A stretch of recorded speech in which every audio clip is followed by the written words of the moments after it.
Thank you, Bruce. We're in beautiful downtown Vancouver. It's BC Place Stadium for the Western Showdown between the Lions and the Eskimos. And Edmonton's Mike Pringle is all set to make football history.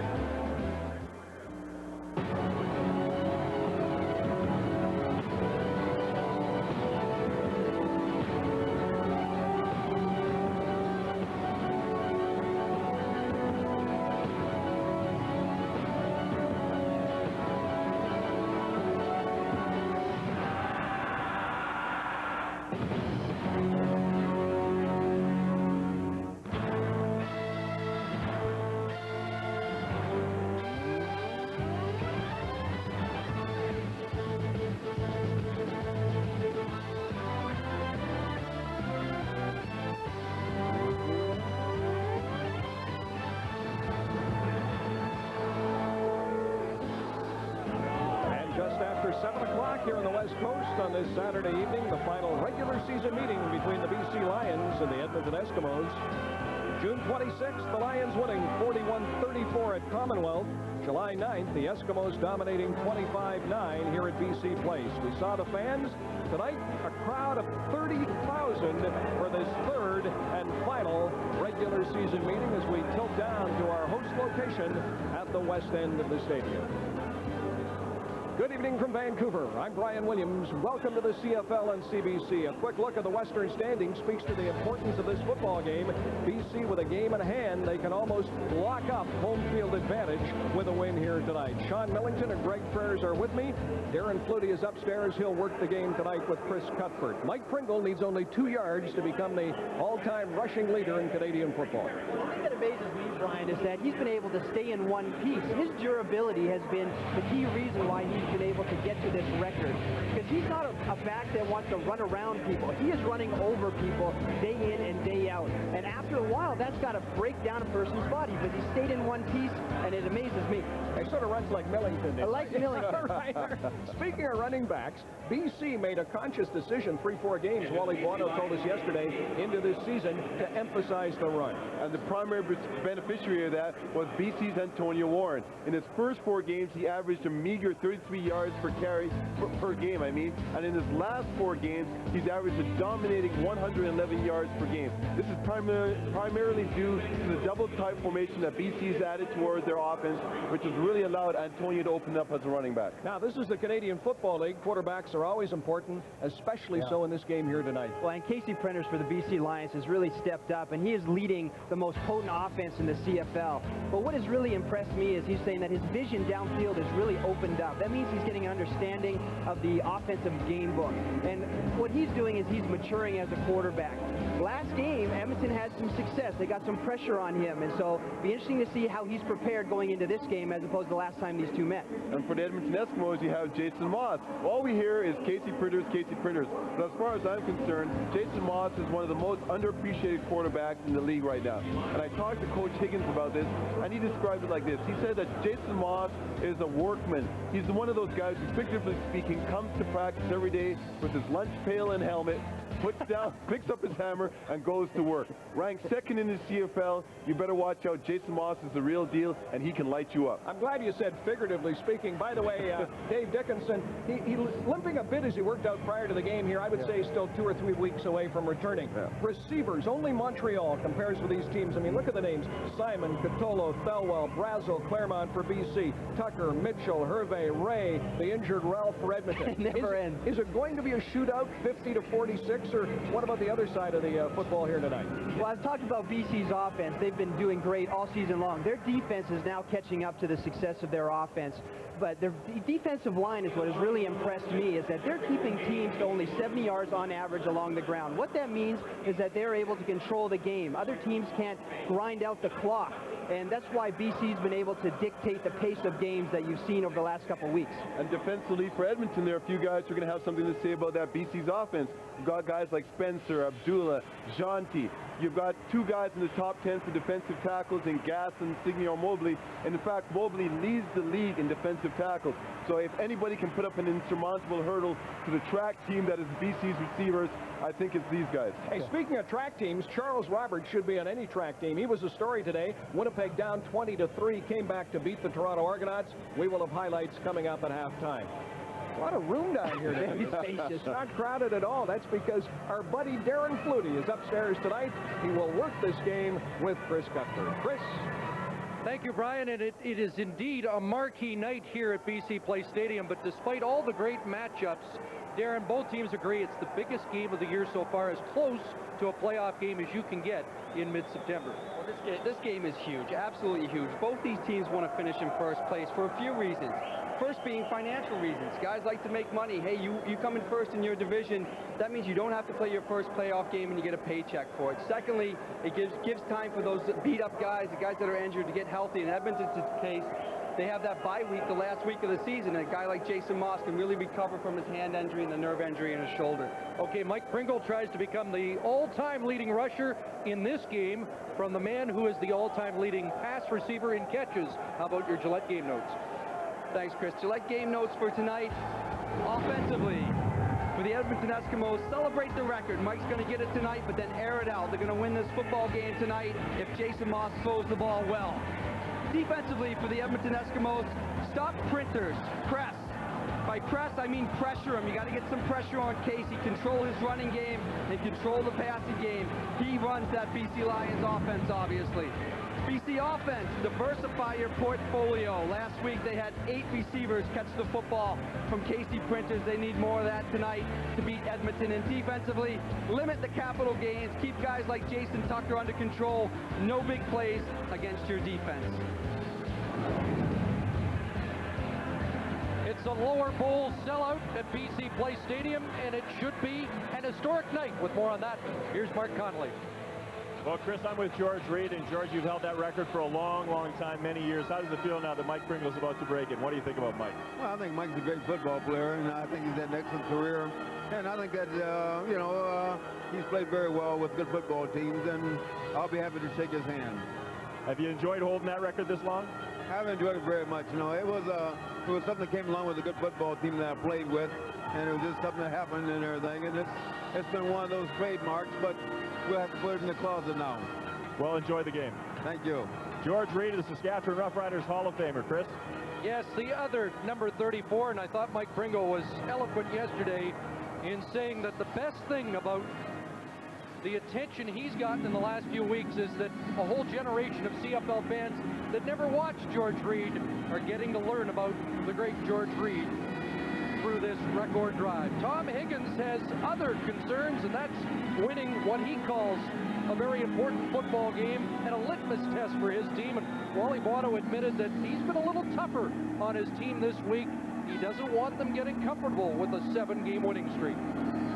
Yeah, Wally talked a little bit about really getting that running game going. They were banging around Thursday, and boy, you can feel the electricity tonight, Chris. It's just such excitement. I even got the little nervousness tonight as you come out into BC Place, and you can feel the excitement. Both Mike's record going to be broken tonight, George Reed's record, and the importance of this football game. What's interesting is the Eskimos are going to receive the kickoff. You know, I had a thought that BC might get the ball first drive at 7-0, and then the last thing the Eskimos want to do is stop the game when Mike Pringle does get the record. But here, they may get it out of the way early. Wally Bono joked yesterday he wishes they could get it out of the way in warm-up.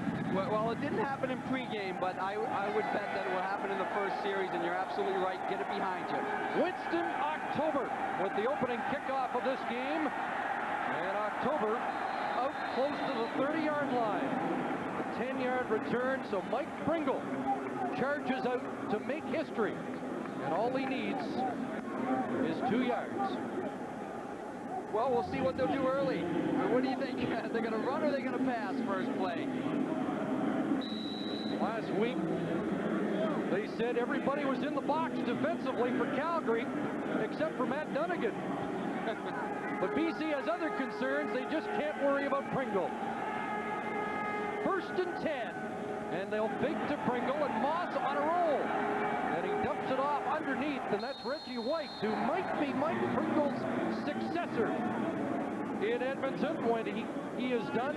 White with the catch. And here's the offense for the Eskimos. Offensively, well, let's concentrate on Mike Pringle tonight. 2 yards away from breaking George's Reed record tonight. obviously will stop the game for that one. This receiving core, very good one, though Brock Ralph is out tonight. But look for Jason Tucker averaging 29 yards per catch.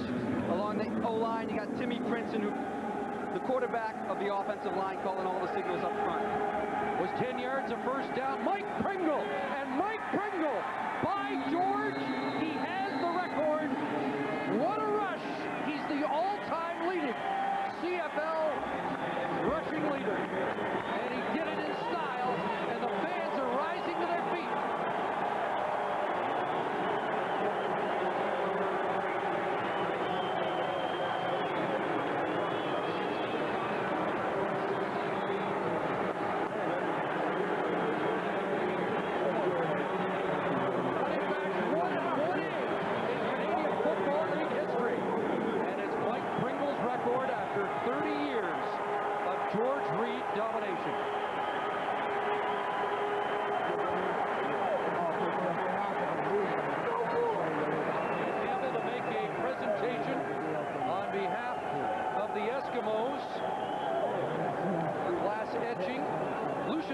Former Eskimo running back, his company did the etching that they're presenting. I find it a little ironic that Carl Kidd makes the tackle on his rush for the record. All right, Let's play football. That's Mike Pringle. Number 34, passing the baton to another 34. And we were worried that he might get 3 and then maybe lose yards. He made sure he's got a little cushion. Yeah, he has a nice cushion now, and that sum Mike Pringle up with one word: intensity. That kind of summarizes Mike Pringle.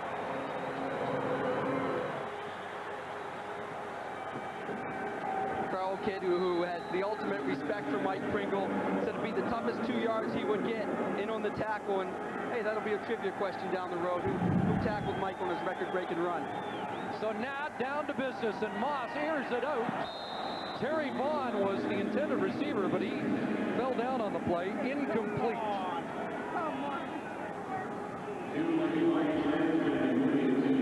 There it is. Now 9 yards ahead of George Reed, and he's got his eye on another record. He needs 2 touchdowns to match George Reed's CFL touchdown mark of 137.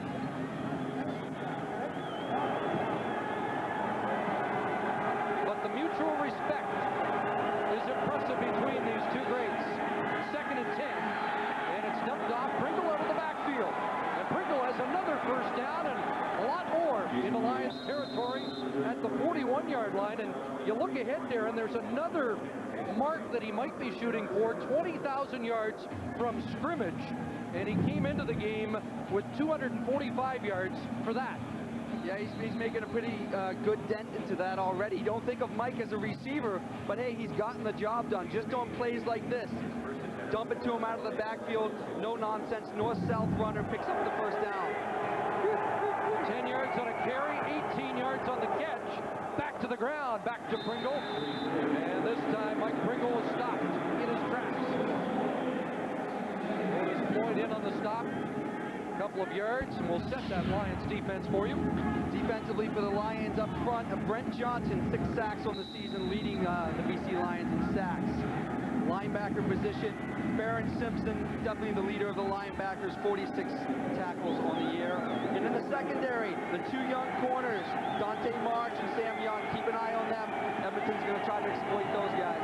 2nd and 8 after the 2-yard Pringle carry. Moss on a roll, and he throws incomplete. Intended for Winston October. Remember, Ed Hervey not in the game, so October will take more snaps at the wideout position. Jason, as we talked a little bit before the game started, has that injury in his right hand and his shoulder, but he's very mobile, very tough. These guys love to play for Jason Moss. Well-thrown ball. Winston October maybe had a chance to make that play on the sideline. Shuffling the receivers a little bit with the injuries. Winston October, not really a full-time receiver for most of the year. Sean Fleming's been hot of late. He's hit on his last 9 in a row, 13 of 14. This from 47 yards out to break the ice here at BC Place. And Fleming's got it. So a scoring drive for the Eskimos. An historic drive as Mike Pringle is the all-time CFL rush leader. 15 years in the league. His first game ever was here at BC Place Stadium, and he acknowledges his mother. Boy, a typical Mike Pringle run. A very nice run to finish it off, and a nice moment there with George Reed. What can you say about Mike Pringle, but very durable. His endurance speaks for itself. I mean, it's tough. He's not that scat back type of guy. He's that power runner who takes a lot of hits to stay healthy all these years. And even when you have those injuries, to bounce back and perform at a high level. Hey, he had over 100 yards rushing last week. He's still one of the best rushers in the league. Truly amazing. His best game of the year was here at BC Place Stadium. A flag down on this kickoff. The Eskimos were offside, and the ball returned out to the 44-yard line. And let's see if the Eskimos will have to re-kick the ball, or whether or not the Lions will take possession right there. BC Printers getting set to come on the field and try and answer that opening field goal by the Eskimos. Outside, Edmonton 25. Re-kick. Well, they can't be happy with that. Offsides on the kickoff. Quincy Coleman, the culprit. Casey Printers, though, what a great story. Filling in at the beginning of the season, they shared time with Dave Dickinson. Boy, he's just taken over this team and become the ultimate leader for the BC Lions. He's playing so under control, so comfortable at the quarterback position right now. Sean Fleming gets set to reload. Rubber match of this series.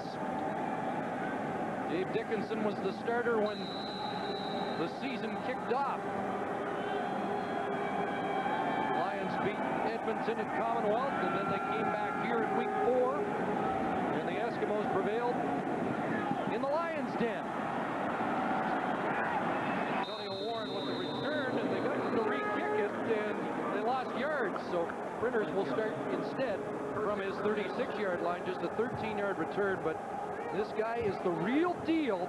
His 9th start, he is 7-1 as the starting quarterback, and the only team to beat him as the starter, the Edmonton Eskimos. Well, as I said, he's very, very comfortable now at the starting position, which wasn't the case earlier. He said he felt more comfortable coming in as the backup behind Dave, but now he's accepted the starting role and just delivers the ball to all his weapons, gets everyone involved in the football game. Used 8 different receivers a week ago in the win over Ottawa, and he has his first completion in this game to former Edmonton Eskimo Chris Brazel. Offensively for the BC Lions, Antonio Warren, coming off 4 straight 100-yard games, gives Casey Printers that balance in the offense that you need in the CFL. A great receiving corps, of course, led by G. Roy Simon. He's the leader, over 1,100 yards, approaching 1,200 yards. This offensive line been banged up at the guard position, but I still look at Corey Mantika, the veteran at right tackle, to be their leader. They love McFadden, the right guard. Antonio Warren on 2nd and 2. Fresh set of downs for the Lions. We said the green and gold defense for you.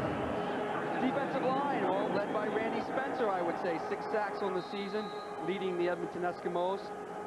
At linebacker, Signor Mobley, 65 tackles, leading the lead in tackles.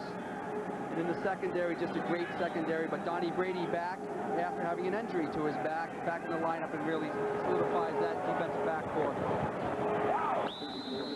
Tough running there, and nowhere to go for Warren. And Robert Grant, the linebacker, stepped into the hole and brought Warren to the turf. And the Eskimos defense, both teams really dramatically improved on defense in recent weeks. Yeah, we talk about how good these offensive are, but the defenses have really stepped up and made these teams 1 and 2 in the West. Eskimos just 42 points against in the 4 straight wins. Here's Claremont going up for a ball, and a big catch in front of the safety, Quincy Coleman. Another Lions first down. Casey picking up right where he left off in Ottawa, getting the ball to everyone, and Jason Claremont just goes to a 12-yard out. And Wally Bono was talking about Jason just yesterday, saying Last year, they didn't know how to use him. This year, they know how to use him. They understand all his abilities. Has a little more speed than people think, and he's certainly a bigger, stronger guy than they thought he was. Catch number 50 on the year, first down. Now Warren plunging to the 40. Gets a couple.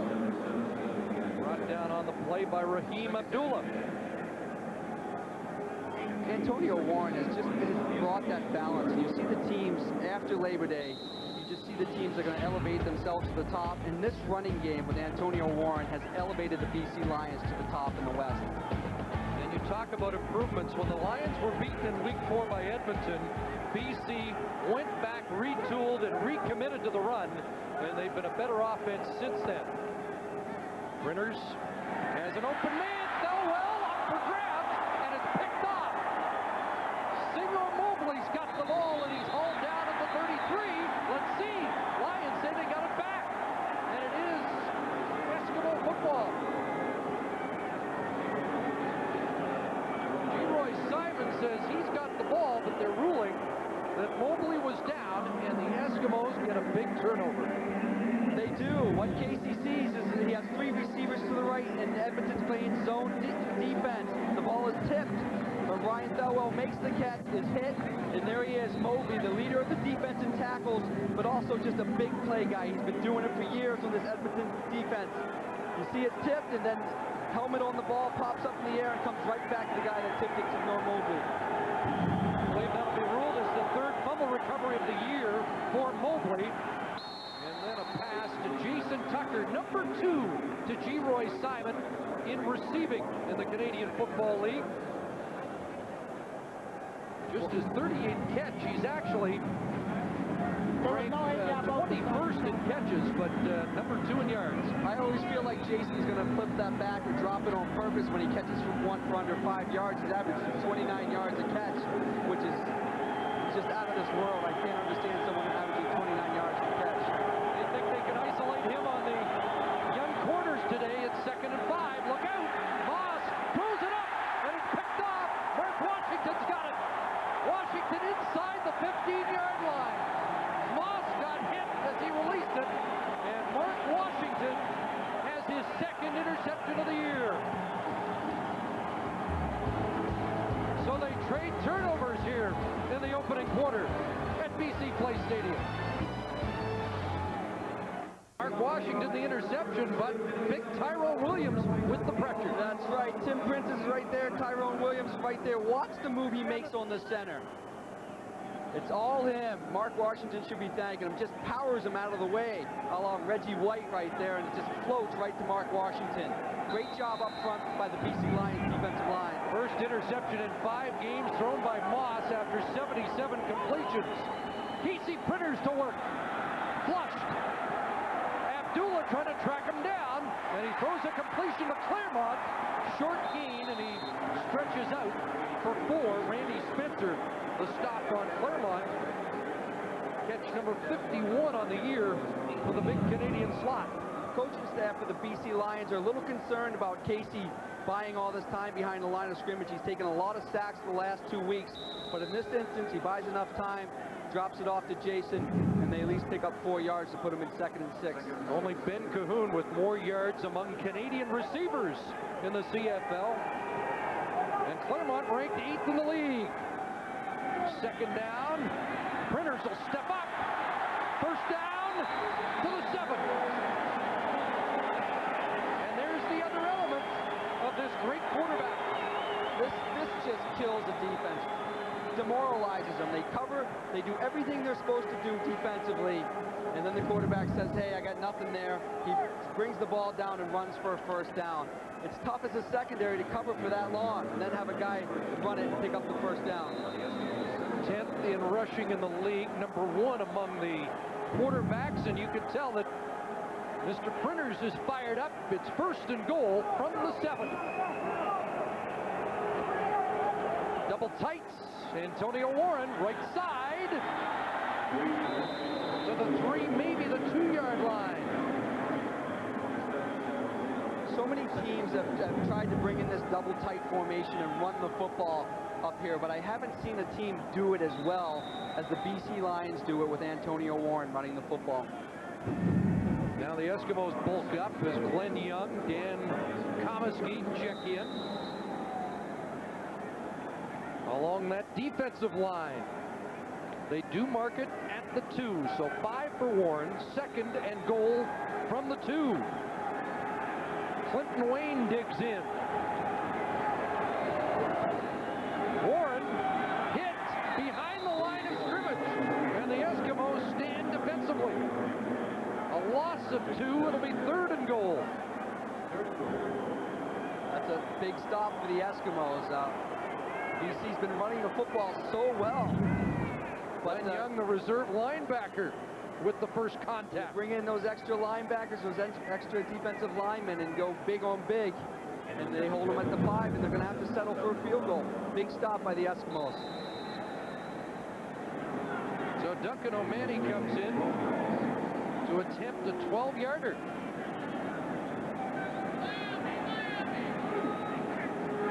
Jason Crum is the holder, and he has trouble with it.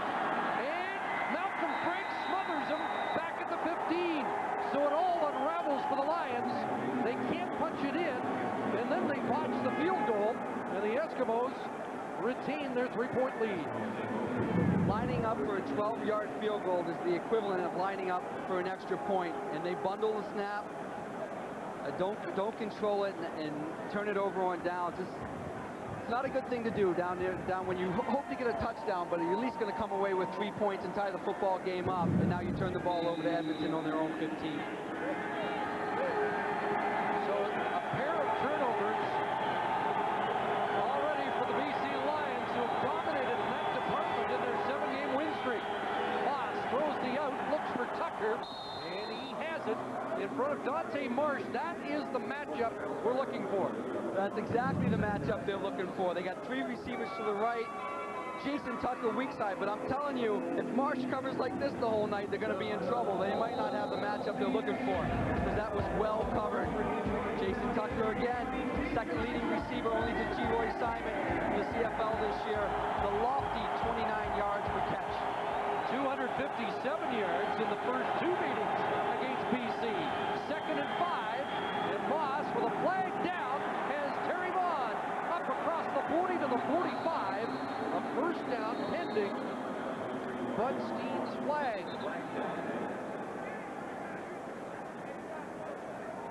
Vaughn still looking for his first touchdown of the year. Offside, BC 90, penalties declined, first down. So Muktabeno was offside, and the 26-yard gain stands. Nice job by Jason Moss. Zone coverage. He throws the ball to the open area, which is a great thing for a quarterback to do. You don't leave the receiver. You see the open area and trust that your receiver is going to get to that area, and that's what he did with Terry Vaughn that play, and no better coming over the middle than Terry Vaughn. He has some work to do to get his 10th straight 1,000-yard season. Jason Moss, and that ball knocked down to Benio. Got his paw on that Moss delivery. This front four for the BC Lions vastly improved over a year ago. Well, they're vastly improved over a year ago, but they're vastly improved over week 3 and 4 of the beginning of this season also. They've really lit a fire under themselves and really stopped the run. They're great at stopping the run, but they also have the ability to get the pressure on the quarterback now. Doug Benio has a sack in each game against the Eskimos this year. Fans amp it up here on 2nd and 10. Moss over the middle, and there's Vaughn again. Another big Terry Vaughn catch at the BC 50. Well, they've been sitting back in the zone for the most part of the first quarter, but here they bring the pressure. They bring the linebackers in their man-to-man coverage, and Terry Vaughn beats Mark Washington to the inside. That's a really nice matchup right there. Veteran Mark Washington against Terry Vaughn. Only 632 yards coming into this game, but the numbers are huge, and with an 8-catch game, he'll become the number 4 all-time receiver tonight. Speaking of all-time, there's Mike Pringle, number 1 all-time rushing, and adding to that new record. Well, Edmonton's taking a page out of the BC playbook with that very good balance. It used to be Mike was the second half runner. He would control the clock and they had a lead and ice the game. But the last few weeks, Edmonton's been running them a lot more in the first half and showing a lot more balance in the first part of the football game between pass and run. Jason Moss looking at 2nd and 4. Another quick hitter to Vaughn. Dumped at the 39 by Carl Kidd, and that will be close to the first down, depending on the mark. Well, I'm going to go out on a limb and say Terry Vaughn has it. How often do you see receivers in this situation, 2nd down, and you got to get to the sticks to get the first down, not get there and catch the ball at 8 yards or 2 yards short? Terry Vaughn won't do that, and if he is short, it's going to be one of those 3-4 inches where your quarterback sneak it. Terry Vaughn didn't want the day off, but Tom Higgins gave him the first day of this week's prep off to heal some of the wounds that have limited his effectiveness this year. But Terry Vaughn looks like he's on pace for his best game of the season. Yeah, it's a good time for him to be rounding into form coming towards the end of the season with the playoffs right around the corner. Whoa, he's got to slow down a little bit, Chris. Yeah, he's... Whoa, wait! He's got a ways to go yet. Dumped off over the middle. And that is Reggie White, the other running back. Baron Simpson, the middle linebacker, sending a warning after that tackle. That's the one aspect of White's game that they really like. He is a terrific receiver. There's the big man that's the key figure in that great BC defense. 2nd and 7. Moss, and that's knocked down, nearly picked off by the man we talked about, Baron Simpson.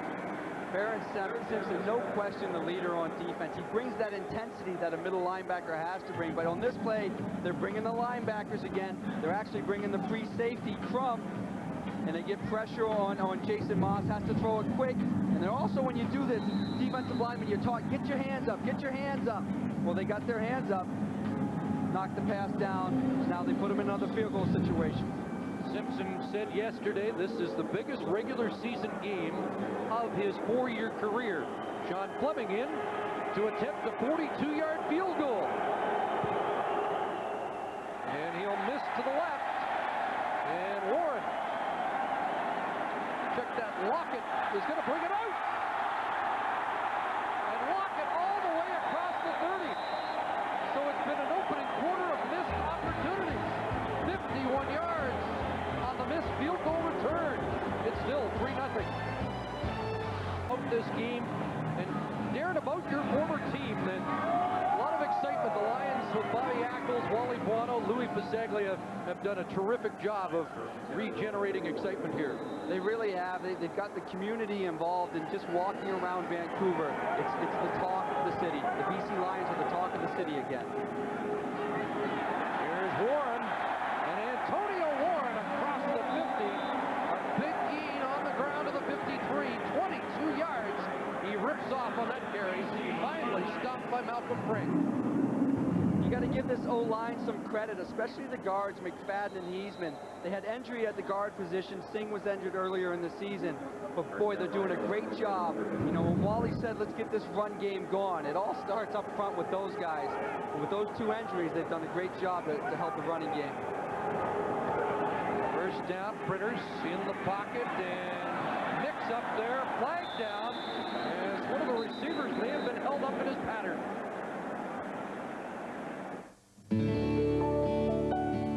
Closed captioning of this program is brought to you by Standard Life. Keeping our word is standard. A pair of flags for Bud Steen to sort out. Illegal contact on the receiver. Edmonton 26. First down. Both apparently were aimed at Donnie Brady. Donnie Brady, known for his clutching and grabbing of receivers. There was an emphasis at the beginning of the season. They're going to call this more often. And there's an obvious right there, and he deserved to be called on that one. Brady missed the last two, both games against Calgary. Printers in some trouble, ducks away from Albert Reese, and takes off. Rashad Chanty couldn't catch up, and he'll step out at the 40-yard line and has 7. And that's the final play of a wide-open opening quarter, but only 3 points to report. And some CFL history from Mike Pringle.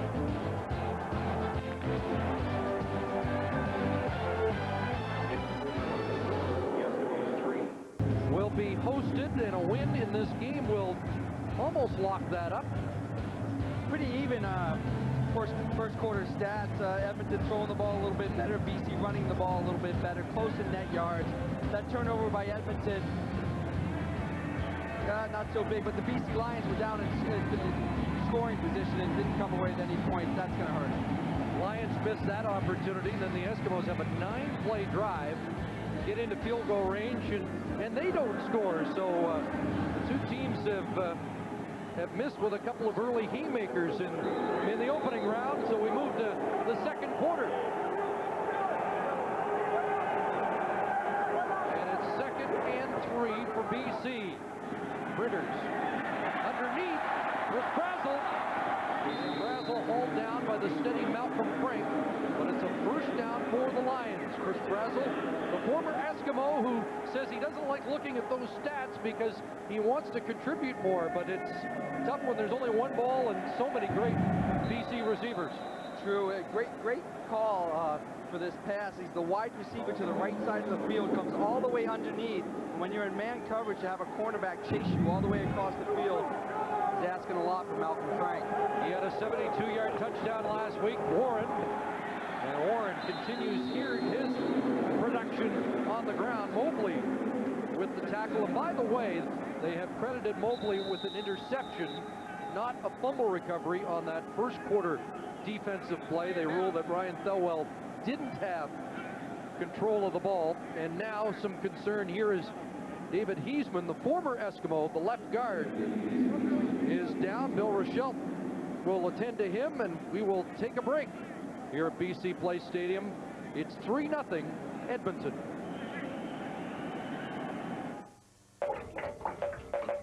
You thought you bought a house, but what you really got was the habitat of H2O, the dwelling of dampness.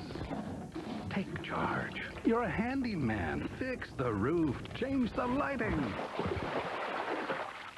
Add a splash of color.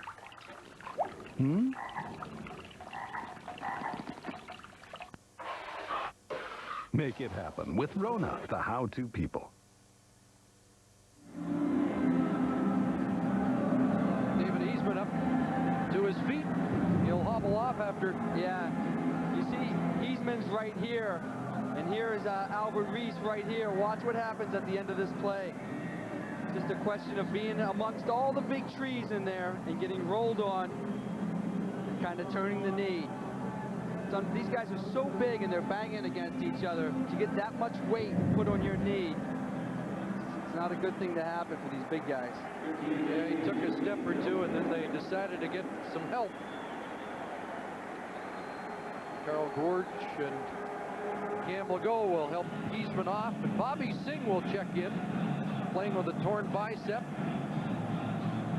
Well, Bobby's actually the original starter, so they shouldn't really skip a beat here or miss a beat with the offensive line. And it's a big reason this offense has been so productive. They're the highest scoring team, #1 in yards, #1 in passing, #2 in the league in rushing, and now looking at 2nd and 5. Printers rolling and throwing incomplete, intended for the leading receiver in the Canadian Football League, G-Roy Simon, coming off a quiet week with just 2 catches last Saturday in Ottawa. Boy, this is just pitch and catch right here. It's the old rub play. The outside receiver rubs the defender off of the inside receiver, and you break right where the sticks are. Casey just overthrew that one. Should have picked up that first down right there. Duncan O'Mahony back in. He's 15 of his last 17 after a shaky start. Let's see if they can get the pin down this time from 32 yards out. And O'Mahony continues to second quarter. Tied at 3 at BC Place Stadium. Well, trouble with that placement too, Darren. Yeah, the second time today, Jason Crum has had some trouble with the snap. Didn't cost him this time. I don't know, he's going barehanded, no gloves. Might have to throw a pair of gloves on, help him catch the ball, because that really hurt him when they missed the field goal the one time when they were on the 5-yard line.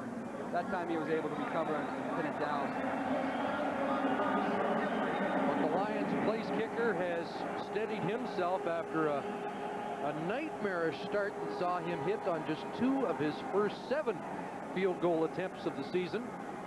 Duncan O'Mahony has really settled in.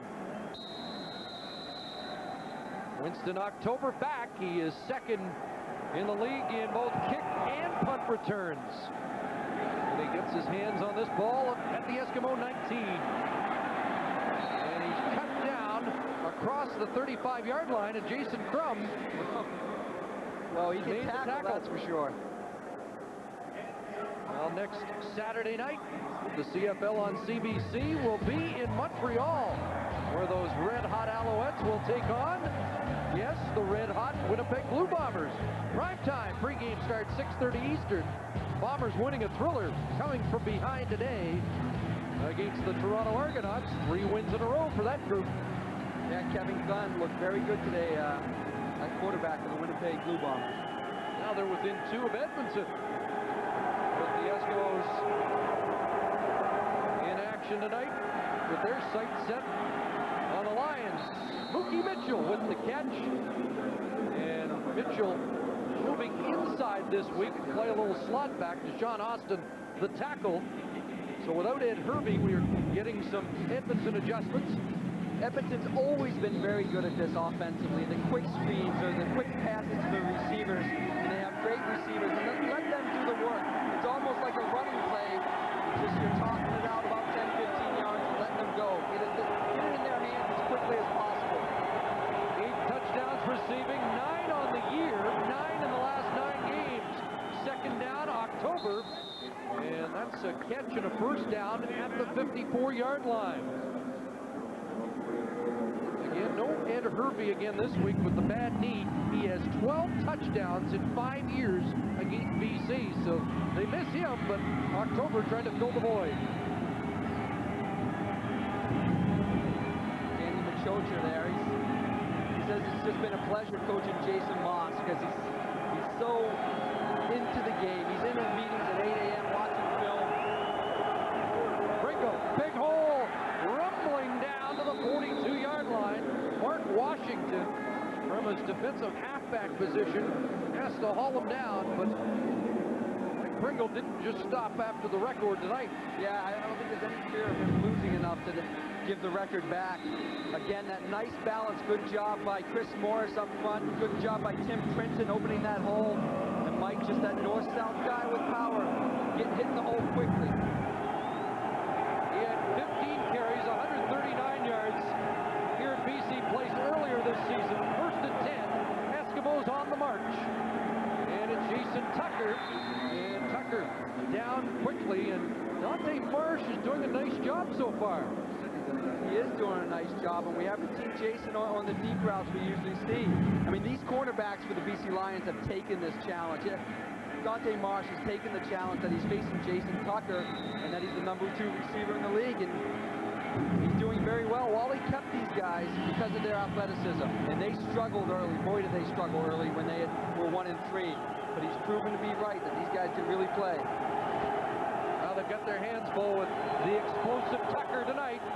Second down, and Moss with Brent Johnson chasing, steps up across the 35, and he's going to come up a yard or 2 short. Carl Kidd ensured that the Eskimos scrambling quarterback wouldn't get the first down. Things break down, and this is where you might see the difference between a Jason Moss and a Casey Printers. Jason just maybe not quick enough, maybe not strong enough to break the tackles in with that injury. Just comes up 4 yards short, where a quarterback like Casey Printers is more like a running back when he tucks it under, and he heads for the sticks to pick up the first down. No doubting Jason Moss's toughness, though. He's certainly one of the toughest quarterbacks in the league. Coming from 41 to untie things. And he nails this one. Right down the pipe for Fleming. And the Eskimos regain the lead. Just under 11 minutes to go. First half in Vancouver.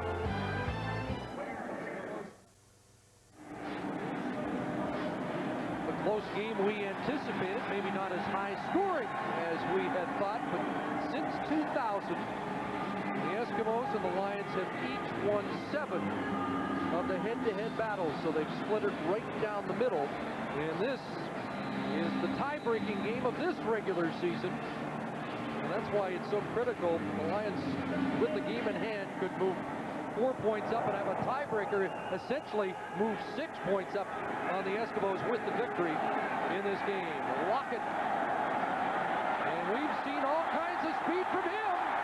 Fleming may have to cut him off. And Sean Spender, Lockett, stopped at the 50-yard line.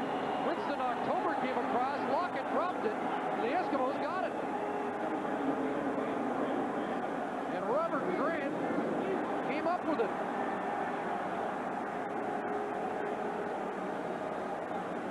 So just when it looked like Lockett was going a long ways. A great return. He broke contain to the outside. You know, just get down at this point. The ball is jarred loose, just laying on the ground. They would have had great field position, and now it's a huge turnover for the Eskimos. His knee doesn't quite touch the ground there, so it is a fumble. Good call. One kick returner stripping the ball from the other. Winston October takes it away, and the Eskimos take over. And Jason Moss looked deep, and coming back for the ball with a completion is Tucker. And Jason Moss got nailed by Brent Johnson. Boy, did he ever get nailed. And I was starting to wonder, haven't seen Jason Moss throw the ball deep, and here's an attempt at throwing it deep, but he really comes quite short on the throw, and Tucker has to make the adjustment. I mean, this is a trend the last few games. Haven't seen Jason Moss throwing that deep ball, and there's some concern that it may be the injury in his hand and the nerve damage to his shoulder, and that hit certainly isn't going to help that injury. 25 yards for Tucker, his fourth catch of the game. It's first down Edmonton at the 25. Mike Pringle. They'll try and move the pile, but this time nowhere to go. Here's a great matchup, helmet on helmet. Mike Pringle and Barron Simpson. Well, this debate will go on forever. Who's the best all time? 1 and 1A, and you can put your name on, or put the name on either one of them. Yeah, it's so tough to judge athletes from different time periods and who they competed against. But, you know, right now, as far as rushing yards go, Mike's got the most. Does that make him the best? I don't know. 2nd and 8. Quick hitter through the hands, I believe, of Scott Robinson. Yes, the Maple Ridge, BC product. Can't hang on. In for Brock Ralph this week, and 40 tickets from Robinson supporters from British Columbia. They would have liked to hold on to that one. He's feeling the pressure right there. He's got his fans watching him. He's got his first start out there, wide receiver. He has an opportunity to pick up a first down, and it goes, just takes his eyes off the ball, goes right through his hands, and now they'll attempt the field goal. Instead, Fleming on to attempt his 3rd field goal of the game from 31 yards out. With Moss holding. And Fleming 3 for 4 on the night. Just under 9 minutes left, first half. And it's 9-3. Edmonton leading 9-3 here in the second quarter of this CFL game, and so far it's been a pretty tight battle as the offenses can't get going. And it was David Heisman of the BC Lions with an injury in that first half. They're holding him out during this first half. They're going to examine him at halftime. It's his left knee. Then they'll see just how bad it is, and he may go back in the second half. Chris? Well, that's good news that we might see Heisman back, because when he went off the field, there wasn't much weight on that knee. It didn't look good, and our crack spotter, Jamie Terrace, who's been through those, was concerned it was medial collateral. So, hey, if he returns, that's great news for the BC Lions. Lockett trying to to atone for that fumble on the last return as 23. And the Lions will go back to work with Casey Printers, trying to kickstart this offense. He's played well. BC Lions and both teams have moved the football well. They just haven't been able to score the points. That one interception obviously is hurting the BC Lions.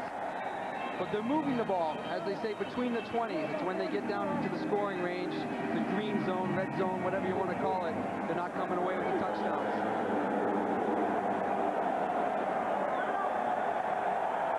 First and 10 for the 38. And Warren's number called straight ahead. Ran into Mobley, and that ball popped loose, but after the whistle. And it looks like 5.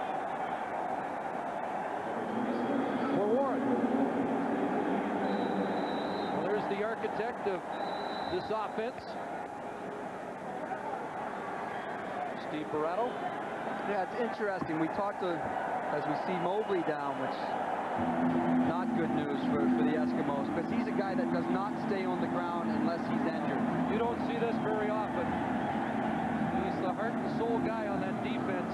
He was outspoken when the Eskimos lost their first meeting with the Lions and were out of the gate so slowly this year. And he hasn't led this surge back. And this time he gets caught in that pile. That ball did look like it came loose before Warren hit the turf. Boy, the ball is bouncing out a lot tonight, but it almost looked like Mobley went helmet on someone, and I'm just guessing right here that he's got a mild concussion thing going on, but I'm not sure what it is. But I did see him hit helmets fairly hard with a fairly big person, and that could lead to a concussion. An interception in the first quarter. Came into this game as the leading tackler in the CFL. Head-to-head with Warren.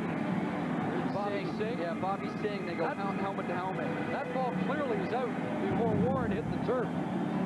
Well, as usual, I'm wrong, and they're looking at his left knee, so.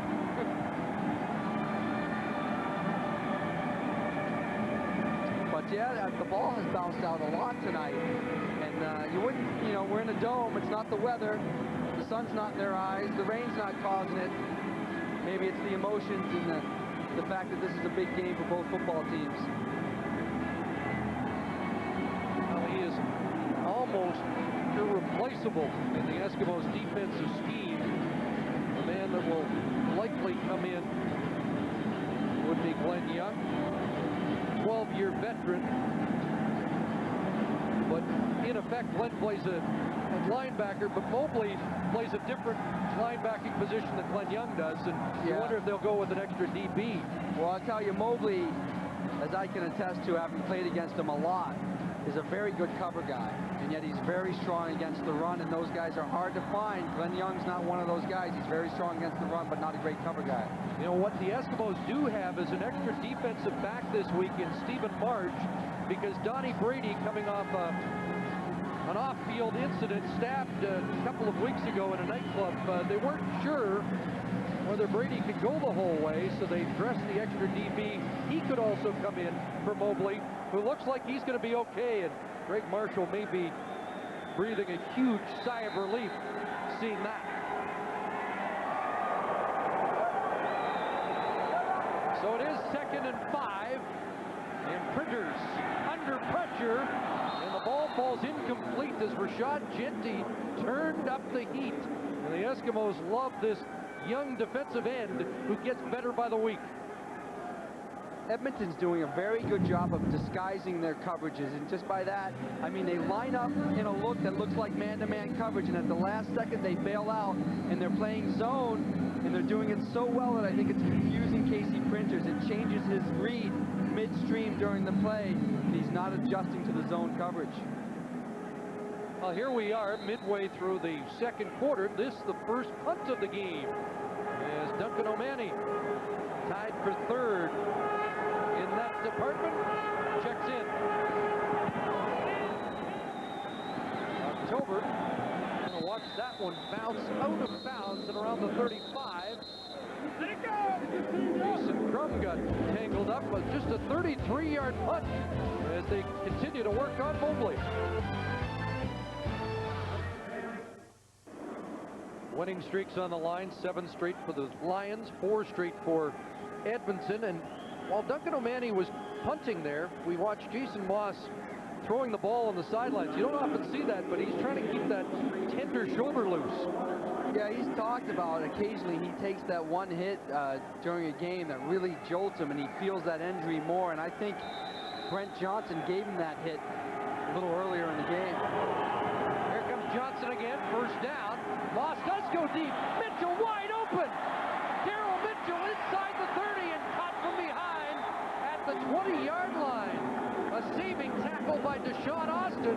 Nothing wrong with his arm there. No, if he felt that pain is gone now because he's rolling to his left on this play. The harder side to roll on for a right-hand quarterback. He sets himself, gets a lot on the throw. Great separation by Daryl Mitchell. Led perfectly by Jason Moss. Nice cutback. Great play. Great offensive play. They beat man coverage on that. 54 yards for Daryl Mitchell, becoming more a part of this formidable Eskimo offense. And now, Moss steps back and calls timeout. Didn't like what he saw. He wants a chat with Danny Machocha.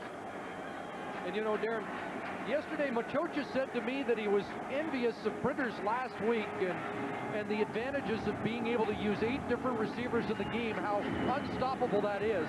Jason Moss had 6 different receivers in the opening quarter of this game. Yeah, I mean, any offensive coordinator or coach would want that in his offense. You like to get everyone involved because that means the defense can't focus on 1 or 2 guys. I mean, for years when you played the Eskimos, you had to stop Terry Vaughn. And that was it. You shut down Vaughn, you got a good chance of winning. They can't do that anymore, and Jason's doing a good job of utilizing all these great players. Daryl Mitchell, Jason Tucker, Mike Pringle, and Terry Vaughn. Now they're set to load it up. First and 10 from the BC 22. And Moss over the middle into the end zone. Touchdown, Jason Tucker. His 8th touchdown of the year and the 21st served up by the Eskimo quarterback, Jason Moss. Well, it's Jason Tucker on Dante Marsh to that left side, and they said they wanted to take advantage of this matchup, and he's one-on-one with them, just runs a post towards the middle of the field. And what Jason does here, a lot of times quarterbacks will try to lead him and let him run under it. He flattens that ball out, allows his receiver to come back to the football and secure the catch.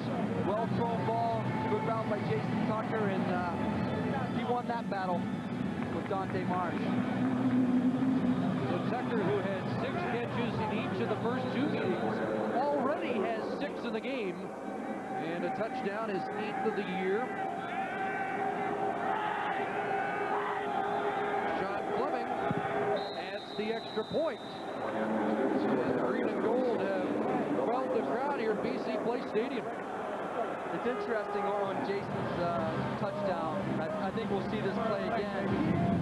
Edmonton has their big team in here, which you don't see very often from the Eskimos, but look at the protection Jason had from bringing those 2 tight ends in. Really solidified the pass protection for Jason Moss, so he has the time. He looks front side to the right, takes all that time to go backside to the post to Jason Tucker. Great job by those tight ends protecting Jason Moss. Just as we were concerned about the Moss arm strength, he throws a fastball over the middle. Yeah, he throws the great corner route to Daryl Mitchell right in stride, and then he zips one in to Jason Tucker for the touchdown. So we got to stop worrying about this kid. Listen to the coaches. He's tough as nails. And Jason Tucker closing in on G-Roy Simon. Moss going to every guy on that offense. Last 3 possessions, the Eskimos, a pair of field goals, and now the first major of the game. While Tucker has a half dozen catches, the leader, G-Roy Simon, hasn't got his hands on the ball yet. And they will start at the BC 30 as we join Mark Conley. And Chris, as you can see, Singer Mobley is back in the game. He came off. He looked like he was in a bit of pain. They tested out his left knee, which was the problem. He told the doctor he was fine. He ran up and down the sidelines a little bit, convinced them he was okay, and they just sent him back in there. So it looks like Mobley's in for the rest of the game, Chris. Well, that's huge news. He is among the most valuable members of the Eskimos team. Casey Printers has to get things going. And he'll roll out and take off on his own. Gets a block and then slides feet first across the 40-yard line, and that's a first down and a gain of 13.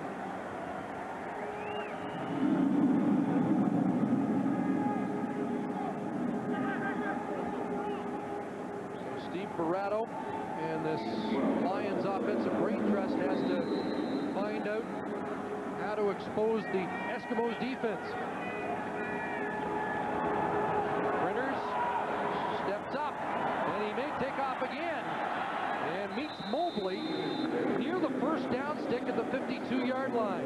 9, maybe 10 for Printers on a second straight carry.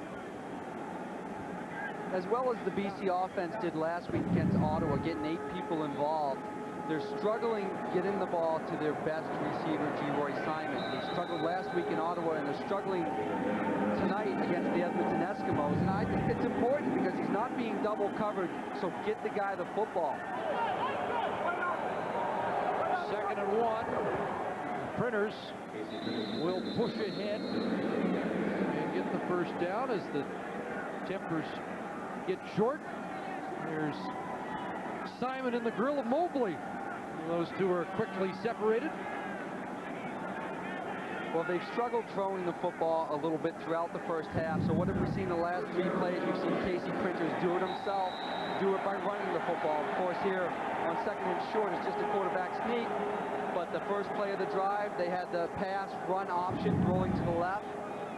Second time, coverage was there, so he tucked it under and ran for 9 yards. So that's what Casey Printers can do for you. You can pick up first downs a lot of ways. See if that opens up the passing game for Printers. Steps back and throws incomplete. Intended for Jason Claremont. And this explosive 5-man receiving corps has been unable to cut loose so far. Well, it's a good matchup. That was a great matchup right there, Jason Claremont on Donnie Brady. Donnie Brady is very aggressive. Of course, Jason, by his body alone, is just a big target. As you see, the 5 great receivers for the BC Lions and what they've done this year. 2nd and 10. Here comes the rush. Wide open is Simon, and he has his first catch. And a first down. Ripped up by Crutchfield. G-Roy Simon's on the board. Important for a receiver, important for anyone to get that first touch of the game, and he gets it actually late in the 2nd quarter, later than the Lions would expect. But here now he's made a catch. It's an important play. You're on the 42-yard line. Maybe we'll see G-Roy get more involved now. 65th catch on the year. He's over 1,200 yards to lead the CFL, and now a first down for the Lions in Edmonton territory. Printers, and he's got Catolo. So Simon's first catch now.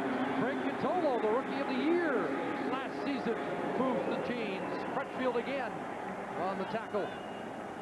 Boy, I like Frank Catolo. Just seeing him in practice Friday, which was a walkthrough, he's catching about 50 balls from his assistant coach going back and forth. And that's not an easy catch. He's moving towards the sidelines, has to turn his body back on a very well-thrown ball by Casey Printers.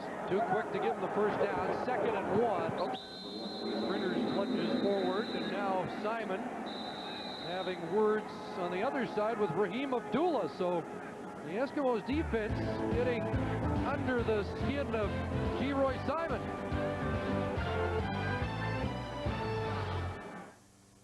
Jim Young will be highlighted. It's an indication of how much the Eskimo defense has improved. The first 8 games, over 30 points a game, and they have been stingy since. And the Lions are finding out all about that in this first half. A lot of that has to do with those secondary guys, too. The secondary becoming healthy and playing with more confidence. Quincy Coleman was out early. He has not lost when in the Eskimo lineup this year. Printers has Antonio Warren wide open. There is a flag down, and Warren shakes a tackle and is down inside the 15, but it looks like this one's coming back.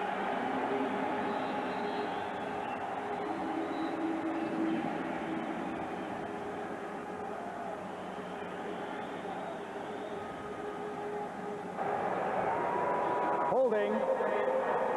BC 69. First down repeated. Red Moore, the left tackle. That's too bad. It looked like a naked bootleg. They were running Casey to the left side, and they stop and throw almost a screen or a flat pass back out to Antonio Warren. A great call offensively, but the penalty pushes him back, puts him in 1st and 20. Albert Reese all strapped up on that right arm after elbow surgery earlier in the year. Printers to Warren again, and he has room. Antonio Warren down to the 25. They must have liked that play, Chris, because they come back to the same play, except they roll to the right and throw the screen to Antonio Warren back to the left side with his lineman in front of him. Works for 17 yards and no hold this time. Matter of fact, Moore comes back and makes the big block to spring Antonio Warren, so he made up for it. 10th play of the drive, and Antonio Warren has been the pivotal man in the Lions' offensive scheme so far in this game, and he has it again. No, yes, he does. That fake by Printers, and Warren roughed up at the end of the play. Flag down. Major foul. Unnecessary roughness. Edmonton 90. First down. Raheem Abdullah, and that'll give BC a fresh set of downs.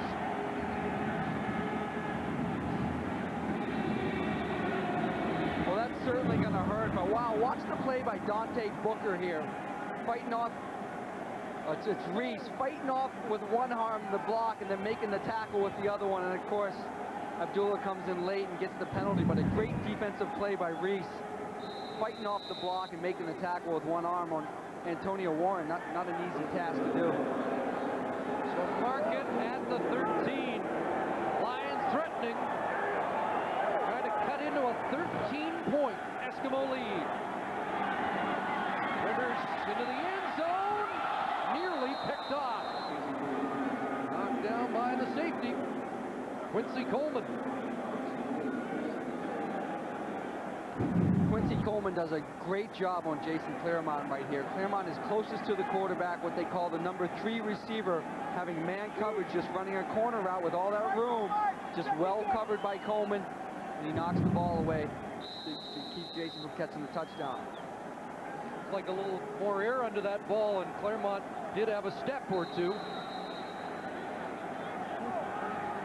2nd and 10. 3 receivers to the short side. Wait for the whistle. Wait for the whistle. And we're not set yet, according to Bud Steen. Now we are.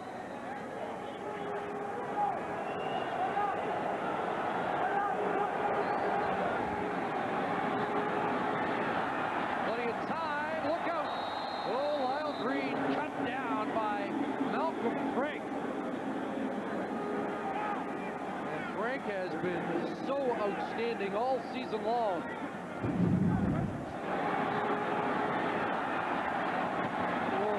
It's painful to watch. Malcolm Frank is a great defensive back. To Rory Simon, we see him protecting the passer, not a role you often see from the leading receiver in the CFL. You know, I'm smiling because an old receiver up here, you had bad memories of the past. You were flinching before Green got hit there. Yeah, you could see that one coming. So they have to settle for 3, and O'Mani gets that done. So the lead is now 10 for the Eskimos at 16-6. A 19-yard chip shot for Duncan O'Mani.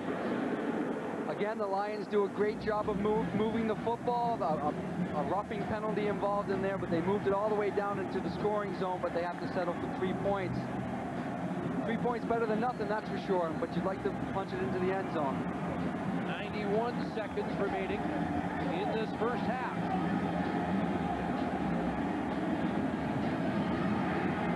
Again, the Eskimos, maybe with a little more at stake here, they need this to have any hope, or a decent hope of finishing first. I think Wally Buono was concerned earlier this week that his team was comfortable with a 7-game winning streak, and he really wants to adjust that attitude. Yeah, he doesn't like that feeling that the team is comfortable, and he made a great point earlier that not only would the BC Lions separate themselves from Edmonton with the win today, but they win the series. So it really locks up the fact that they would finish ahead of Edmonton in the West. Winston October from the 22. And early contact downfield by Javi Glatt. Good coverage on that kickoff as we join Mark. Chris, I've just got an example here with all the players wearing this JH on the back of their helmets, both the BC Lions and the Edmonton Eskimos. It stands for Jeff Halverson. He's a 21-year-old junior football player who died 2 weeks ago in practice with the Okanagan Suns. He was from Grand Prairie, Alberta, played for the Edmonton Wildcats and then the Okanagan Suns in Kelowna. His whole team is here. He was a young man, 21 years of age, with a wife, 1 child, another one on the way, and they're raising money here for a trust for his family. Both teams honoring his memory. Chris? Thank you, Mark. Talked to his coach, Jay Christensen, a former Eskimo and Lion, and as you might expect, devastated by what happened, and he just collapsed during calisthenics, and they have really no answer to what happened to Jay, but they're paying tribute on the field to him today. Jason Moss just here by Tyrone Williams.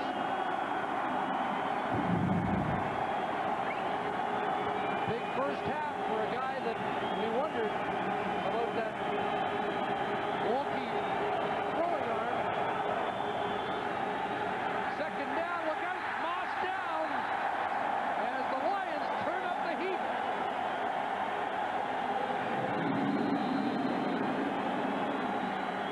Well, they get pressure off the edge. And I think Mark Washington is really the pressure that makes Jason bring the ball down. Mark gets to him first, he brings it down. Floyd cleans it up. Nice pressure off the edge from Washington. You take a chance when you bring that halfback, but hey, if he doesn't see it coming, that's the result.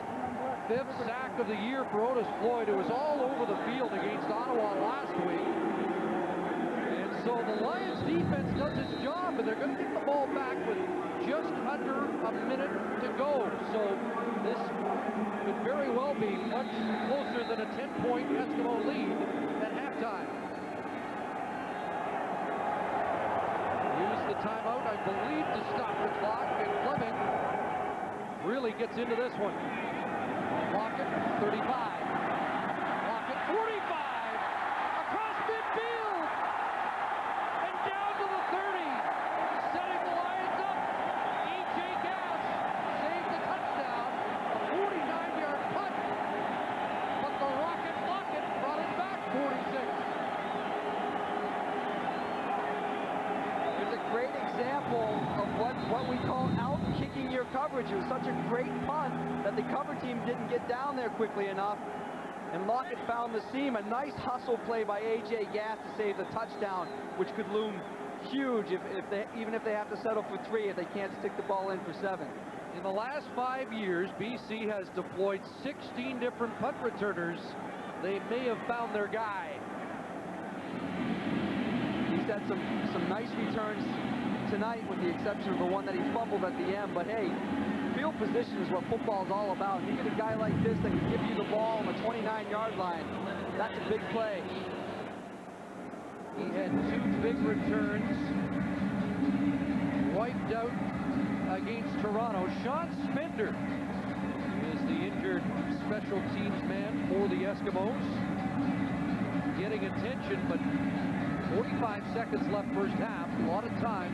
Great field position for the Lions, who could really use the major score to get things really tightened up here.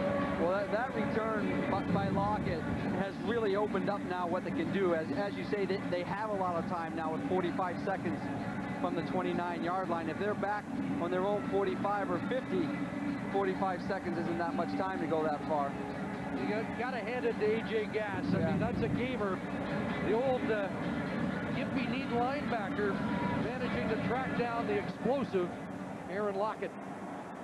Yeah, it's funny you say A.J. Gass, give-me-need linebacker. That's how I think of him, you know, the veteran. But I talked to him yesterday. You know, you always ask how another player feels. How do you feel? Are you healthy? He says, I feel great. It's like day one of training camp. I'm healthy. Team's moving forward, winning football games. He's in such a great frame of mind, and a great hustle play right there, like you said. I mean, it could be huge if they keep him out of the end zone. That's a great play. What's going on? That nose isn't bleeding, and it's late in the second quarter. It's usually gassed up by the end of the first quarter. Oh, he's still got the marks on the helmet to show the contact he's been given today. Spender makes his way off. Sometimes you can tell the intensity of a football game by how many guys walk off the field like this during the course of a game. And we've seen our fair share tonight. Well, this is a huge part of the football game. First down, BC at the Eskimo 30. 3 receivers wide side. Printers looking that way. Dumps it off Warren. A lot of real estate in front of him. And Antonio Warren has a first down at the 17-yard line. And guess who made the stop? A.J. Gass.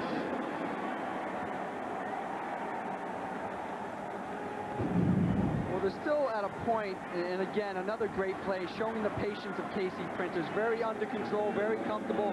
Looks upfield, makes his reads. Not there, dump it to Antonio Warren. But they still have to be fairly quick with only 30 seconds left. Printers look right, going home.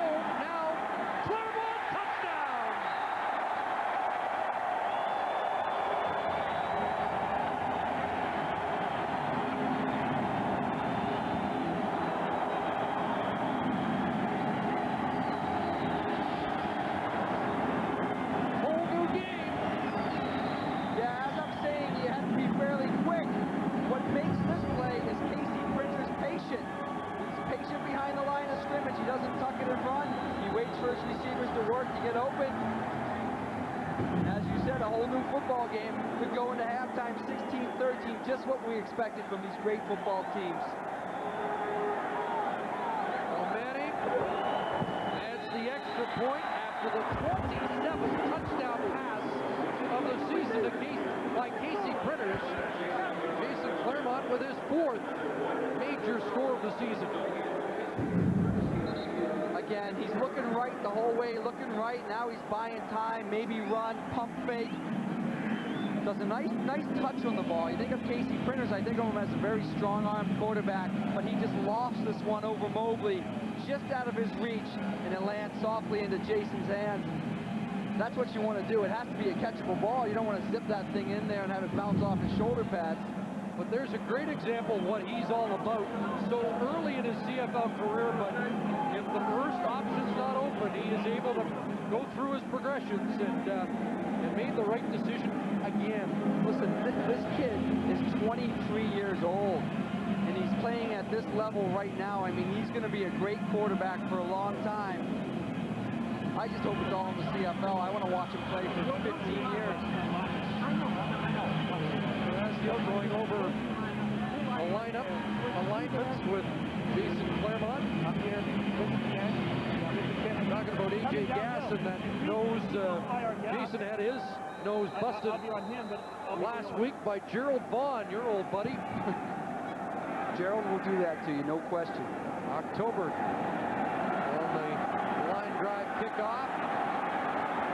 Picks his way up to the 40, 19 seconds on the clock. 25-yard return, and Jason Mosk and the Eskimos, well, 18 seconds now. Are they thinking about answering back with 3, or do you play it close to the vest? No question. Well, I always say no question, I end up being wrong. But they're at the 40-yard line. You're 2 completions away from being in field goal range, and with 18 seconds, you can run at least 3 football plays, and here they go. They're going to fall on the football, so I'm wrong again, Chris. I was going to say 25 to 30 yards, all they need, but they are going to be conservative. And he'll take a knee. Maybe this is what you do when you're not in your home stadium. You're away. You say, hey, we're up 16-13. We'll go into the locker room with the lead. We'll come back and try to beat them for the next 30 minutes. It's the concern. Don't make another mistake with things starting to turn BC's way. A 10-point swing in the last 90 seconds of this first half. So Tom Higgins will take a 3-point lead to the dressing room, but Wally Buono's team has the momentum after 30 minutes of football as we join Mark Connolly. Chris, Tom Higgins here. Tom, I know you hate to give up a score late, but this has really been a defensive battle, and your defense has been playing very well. Well, both teams have, and we figured that would be the case, and who knows, in the second half, could be an offensive explosion.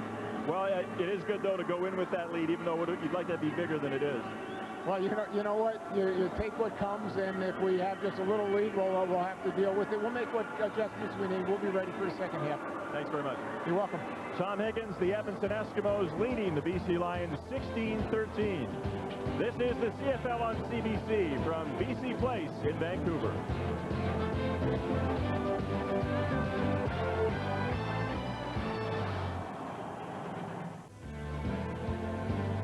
Halftime here at BC Place Stadium. The Edmonton Eskimos trying to move into a first-place tie. BC would still have a game in hand with a field goal lead at the half. And with Sean Millington and Greg Frères, I'm Brian Williams. You're watching the CFL on CBC. Sean, the talk prior to this game was Mike Pringle trying to become the all-time, it was inevitable, the all-time CFL rushing leader, breaking the George Reed record. He needed only 2 yards, and he did it on the second play from scrimmage. Well, it was an amazing testament to the durability of Mike Pringle. I've played 13 years in the league as well, and I was nowhere near the kind of yardage total that Mike Pringle has put up. And to play as hard as he has, year in, year out, being as productive as he has, that's just an amazing testament to Mike Pringle and his durability and his ability. And as Wally Buono told us yesterday, and Ron Lancaster told me this last season, remember, this guy is not a scat back. He's a power runner. He's a punishing runner, a pounding runner, and to last this long is remarkable. And that takes it out of you, Brian. I'm sure you don't want to do this, but I've done it before. Every time you go in there, you're hitting hard. You've got linebackers coming into your body, game in, game out. It takes it out of you, and the fact that Mike Pringle has been able to do it for so long, hats off to you, Mike. Hey, you know what, Sean? I guarantee you I don't want to do it. Now, you talk about Jason Moss, the Eskimos quarterback, not getting the respect and the notoriety he deserves. There's another Jason on this team that is underappreciated. Oh, yes, Jason Tucker. We've got Jason Moss playing second fiddle to Casey Printers. We have Jason Tucker also playing second fiddle to league leader G.O. Simon. Tucker manages to score the first offensive touchdown of the game here, and that's just the kind of player that he is. He's always behind the defense, always making plays. He's got 7 touchdowns on the season so far, and he keeps making them. He's the deep threat that Jason Moss goes to when he's looking to get a big score. Now, a lot of people figured this would be a track meet. That has not been the case, but Casey Printers finally got going late in that first half. Yeah, and we're going to see the clip. Obviously, the last clip that highlight that we saw was Jason Claremont catching a pass from Casey Printers for a touchdown. Finally got a major on the board, but really I want to step back and understand that BC was really sluggish offensively as they went into this game. The first quarter was sluggish going into the second quarter. They started to get some momentum offensively. What we saw was Casey Printer always wanting to go downfield. His average pass is over 10 yards. And so he's always going downfield. What he has to understand is Edmonton is doing a very good job of stacking the rear end of their, let's just say rear end, stacking the back end of the secondary, forcing him to throw underneath. He needs to take what is in front of him, and that's what he started to do going into the end of the second quarter. And also, it was more like, to use a boxing analogy, 2 boxers standing toe-to-toe sparring. Giving a little jab, another little jab. They're trying to find an opening to set it up for that roundhouse to really take out the opponent. And right now you see that each offense has sort of begun to figure out their opposing defense, and we should see some real explosive stuff in the second half. Now, Last time Edmonton came in here, they easily defeated the BC Lions. Casey Printer said to me yesterday, they didn't beat us, we beat ourselves. And for a good part of that first half, BC was beating themselves with turnovers and sloppy play. Exactly. I mean, I don't know what's up with these guys. If they had some, toast before they came onto the field today, but we see a lot of guys dropping the ball, turnovers going down, and that's the kind of thing you just can't have. In a tight game, you have to think ball control. You have to go through the line holding that ball with two hands so that you don't get stripped. Now, this afternoon in Winnipeg, the Toronto Argonauts had a 20-13 lead. Get this, folks, the Argonauts did not have a first down in either the second or third quarters. Here's the story in the game. Charles Roberts for Winnipeg. 3 touchdowns. He goes over 1,000 yards in rushing for the season. 154 yards rushing today. Toronto is weak against the run, and man, Charles Roberts made them pay in the second half. Oh, wow. Charles Roberts has that ability, that thing that I've always envied as a running back, that lateral step. He can be running full speed straight ahead and just take that step sideways, but all of a sudden freeze and pass the defender for the score. Now we take a look at the standings, and as a result of that win today by Winnipeg, Winnipeg is only 2 points behind the Edmonton Eskimos. Toronto is only 2 points in front of the Hamilton Ticats, and don't forget tomorrow the Saskatchewan Roughriders take on the Cats at Iverwin Stadium in Hamilton. What do you look for here in the second half? As Printers finally come on track? Do the Lions finally settle down and go to G. Roy Simon? Well, it's a situation where it's all about making the proper adjustments. We saw it both teams, Edmonton and BC, making the adjustments going into the end of the second quarter. They're going in at halftime. I'm sure they're on the chalkboard going crazy, making all the proper adjustments coming into the second half. In 10 seconds, do they go to Antonio Warren, the Lions, in the second half? They need to control the game on the ground. They're definitely going to go to Antonio Warren to open up the pass downfield. We'll take a break. Halftime here at BC Place Stadium in Vancouver. And the Edmonton Eskimos lead the first-place BC Lions by a field goal.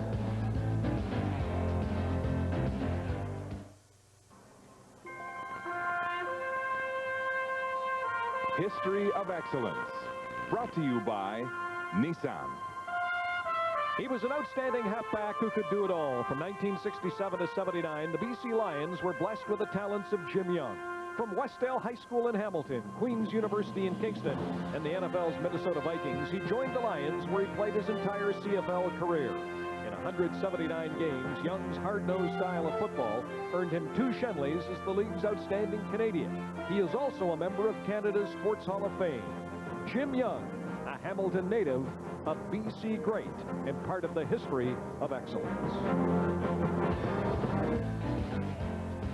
Hey, how about those sideburns Jimmy Young had? Dirty 30 is a member of Canada's Football Hall of Fame. This year, the Hall of Fame game is Friday, October 1st in Hamilton, the Ticats and the Eskimos.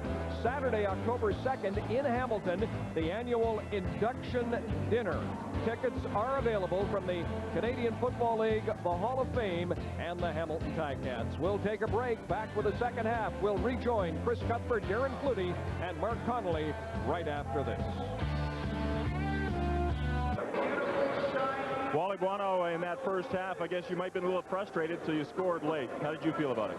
Well, it was a little frustrating. Had some turnovers that were costly. Had a mishandle of the snap, which was costly. But, it's the kind of game we expected, physical and tough, and the second half's going to determine who wins. Do you think Casey Printer's got on track a little bit better toward the end of the first half? Well, again, it's a big game, and I thought he's played well. And, we're making some mistakes in the kick game, which hurt us, and the fumble snapped off. Best of luck, Wally. Thank you. Wally Buono. Chris? Well, considering the position they were in 28 minutes into the game, I think Wally Buono's happy. It's just a field goal separating the two. Yeah, the touchdown at the end of the half is a big play, but he makes a great point about turnovers, because he was, the last time they played Edmonton, they had 4 turnovers, which really hurt them. And if you look at the halftime stats, those 3 turnovers again are hurting them this game. And of course, the one that stands out, Edmonton's throwing for 207, and we're concerned about Jason Moss and his hand and his shoulder, and he's just slinging it around tonight. In the 7 straight wins for BC, they were plus 21 in the turnover giveaway takeaway ratio. So tonight they're minus 2, and usually that's a formula for an L and not a W. It certainly usually plays a big role in an important game like this. I mean, turnovers, as we saw earlier, can be a tip ball, can be a bad snap, or can be a flat-out fumble. And boy, when those are turned into points for the other team, it can sway the momentum of a football game. The good news for the Lions, the turnovers resulted in just 3 points for the Eskimos as Antonio Warren brings it out to the 35-yard line. Sheldon Benoit with the tackle. And Casey Printers will lead the offense out, and his numbers looking better after that last scoring drive. Yeah, I thought he played real well the first half. I know Greg talked a little bit about he certainly didn't throw the deep ball, but he's 10 of 15 for 110 yards. He's taking what Edmonton is giving them offensively for BC. The deep ball just isn't there, so he's dumping it to his backs using the hitch pass. Antonio Warren had 71 combined yards in the first half, and he'll get the first carry of the second half up to the 45 for the Lions running back. Malcolm Frank stepped up to make the tackle. This big team that BC employs is very impressive. I mean, Jason comes down as a tight end, and they're almost in a bunch as receivers. They come around that corner with 4 or 5 guys laying their helmet on an Edmonton defender. Warren, no surprise to Wally Buono, who tabbed him, the heir apparent, in Calgary a few years ago for Kelvin Anderson, and strangely he succeeds Kelvin Anderson here in BC. Second down, Claremont held up momentarily, but the big man lunging forward and has the first down up at the 49-yard line. Yeah, you mentioned Kelvin Anderson, and Kelvin Anderson was a 1,000-yard rusher last year, so you don't expect him to be replaced, and yet they feel they've improved himself at running back. And here on 2nd and 5, Jason just finding the hole in front of AJ Gass, getting the distance to get the first down, and then just getting forward as much as he can. 9 on that pass to Claremont, and a first down at the BC 49. And Printers steps up, pumps, now delivers, incomplete, and a flag down, and likely holding against the Lions. It's a tremendous asset for the quarterback, and we've said it before, to buy this much time. Holding, BC 62, first down repeated. Bobby Singh, and you get the reaction from the head coach. The problem is when you're buying all this time, there's defenders running after you, and your O-line is huffing and puffing, saying, boy, I'm working real hard. Sometimes they just grab out and reach someone. If you watch 62 right there on the left of your screen, I think on Randy Spencer. Really didn't look that bad from that shot, but we may have missed the initial hold. 1st and 20 now. Warren provides a block, but Printers somehow slides off the tackle and then throws, and he was out of bounds, I believe. Or will there be a late hit on the play? Incomplete. The Printers pass, and Glenn Young, I think, is going to get it for a late hit.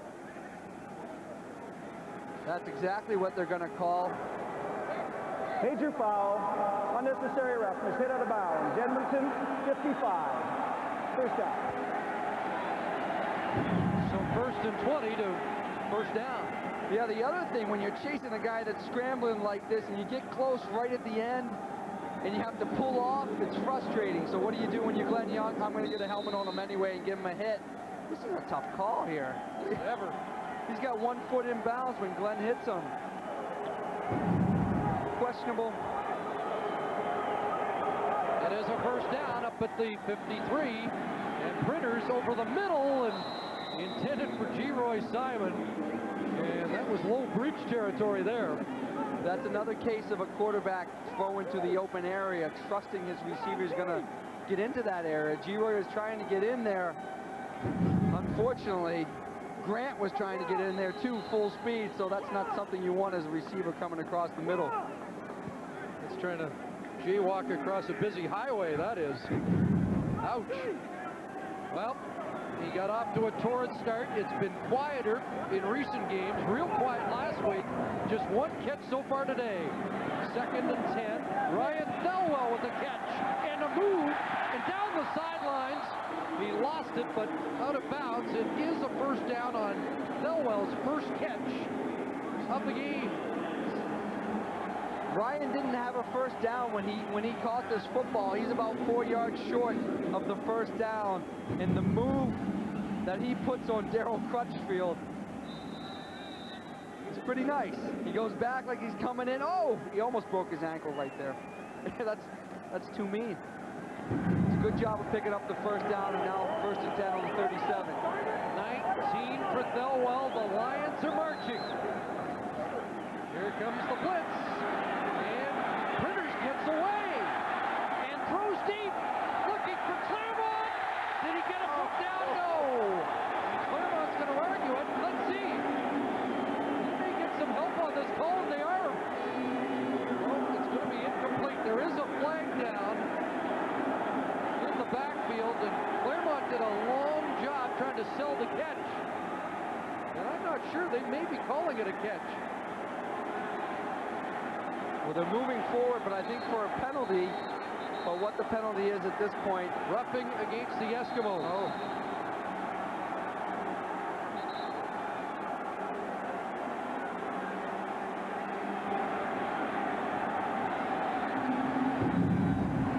Did he get a foot down?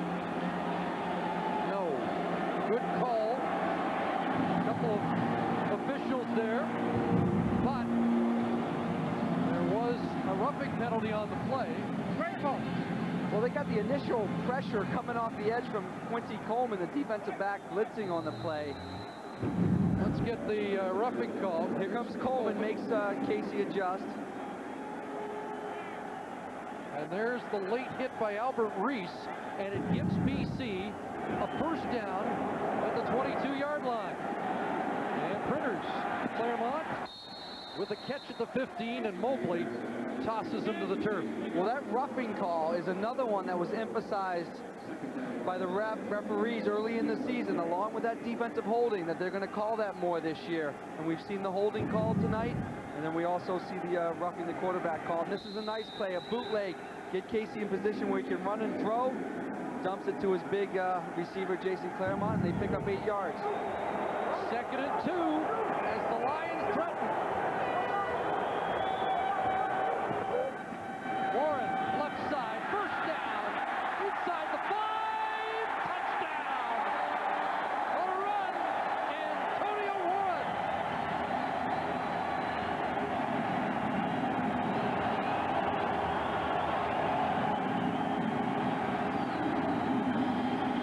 Chris, this is a very impressive run.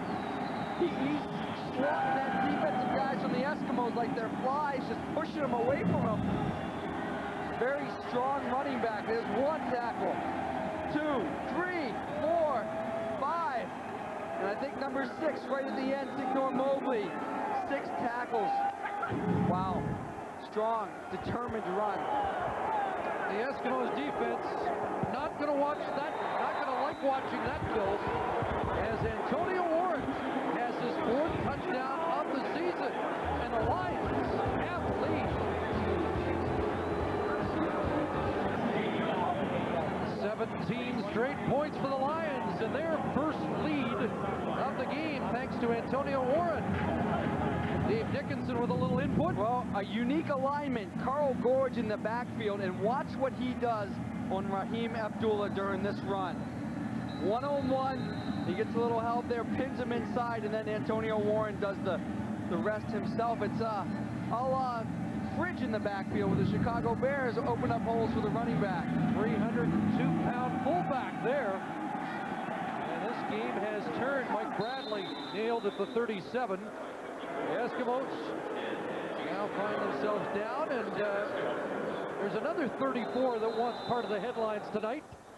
This man had many in his distinguished career. Mike Pringle made his headline on the first series. And now the third 34 BC Lions in the stadium.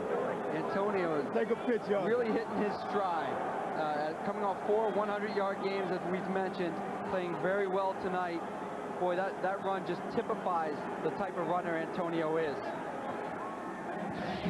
Well, here's the type of night that this 34 has had.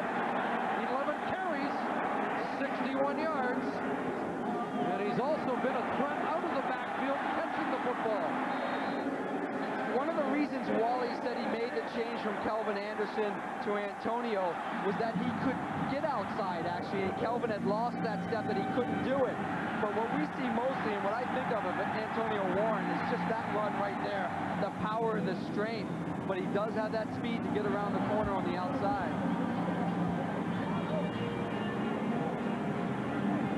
Well, the other part of the Anderson story that I thought was appropriate considering Mike Pringle's accomplishments tonight. Wally Guano took a tape of every carry Kelvin Anderson had last year. And as durable as he was, Wally Guano felt that his great Hall of Fame running back of the future, Kelvin Anderson, was wearing down in much shorter time than Mike Pringle and all the punishment he's taken in 15 years. To me, that really told a lot about Mike Pringle's durability over a much longer tenure. Javi Klatt, the injured Lion, on the kickoff, but I mean, Kelvin Anderson's going to the Hall of Fame, and yet he wore down. Mike Pringle's still going with probably 5-6 more years as a running back in this league. There's no question. You make a great point. Mike Pringle is not the guy that runs 12 yards and sees something coming and steps out of bounds. He lowers his shoulder and runs the guy over. So to be durable for as long as he has and be effective as long as he has is amazing. He's not in a very good mood right now. His team down. Let's see what he can do about it. Short gain for Pringle. Carl Kidd filling the hole. Check Jason Moss's passing chart through the opening 30 minutes. You know, as soon as we started to get on Jason, he wasn't throwing the ball deep. He made those 2 completions, those deep ones where you see he's 3 for 4 for 101 yards in the top left. He's having a great game, throwing for over 200 yards already. We're just starting the second half. Second and 10, and procedure on that line as the Lions were showing blitz. Illegal procedure. Edmonton 51. Second down repeated. Carlo Pinero, who gets the start at tackle, in large part because he was the starting tackle the last time the Eskimos were here, and they played so well, he was rewarded with this start ahead of Glenn Carson. So it's now second and 15. Loud building. Some noise across midfield with his 4th catch of the night. Well, there's a guy that's proved he can be the go-to guy when you need him in a situation. The Eskimos needed a play right here. Jason Moss getting pressure from that BC Lions defense, and he's just made a living over the middle making these plays. He's another guy, once he gets hit, but once he catches the football, he's known for those yards after the catch. Does a great job there. Great field position now for the Eskimos. 26 on that pickup. Eskimos back in Lions territory. Mike Pringle straight ahead. Carl Kidd again on the tackle. This is a recording. Pringle the carry, Kidd the tackle. Carl has tackled Michael a lot tonight, but again, anytime he's tackled him 5-6 yards away from the line of scrimmage, that's a positive for the Eskimos. You get yourself second and 5 or less, the defense is off balance because you can either run the ball or throw the ball. And they can't settle on defense to stop you. Second and 5. Moss, high delivery over the intended receiver, Scott Robinson. And the Eskimos heated up about a non-call. Did Moss get a late hit? It'll be 3rd and 5. Well covered play. He rolls out left, which as soon as you roll out, you limit your field. You're taking away half of the field. You really only have about a third of it. Takes a late hit there. Dante Booker, that's what the Eskimo offensive line was so upset about. Brent Johnson off the edge, looked like he was shot out of a cannon, and Mookie Mitchell has been shaken up, and the Eskimos have really been hurt at the receiver position in recent games. John Fleming just trying to kick it into the corner there and does a good job, and the Eskimos pin the Lions deep midway through the 3rd quarter, down by 4.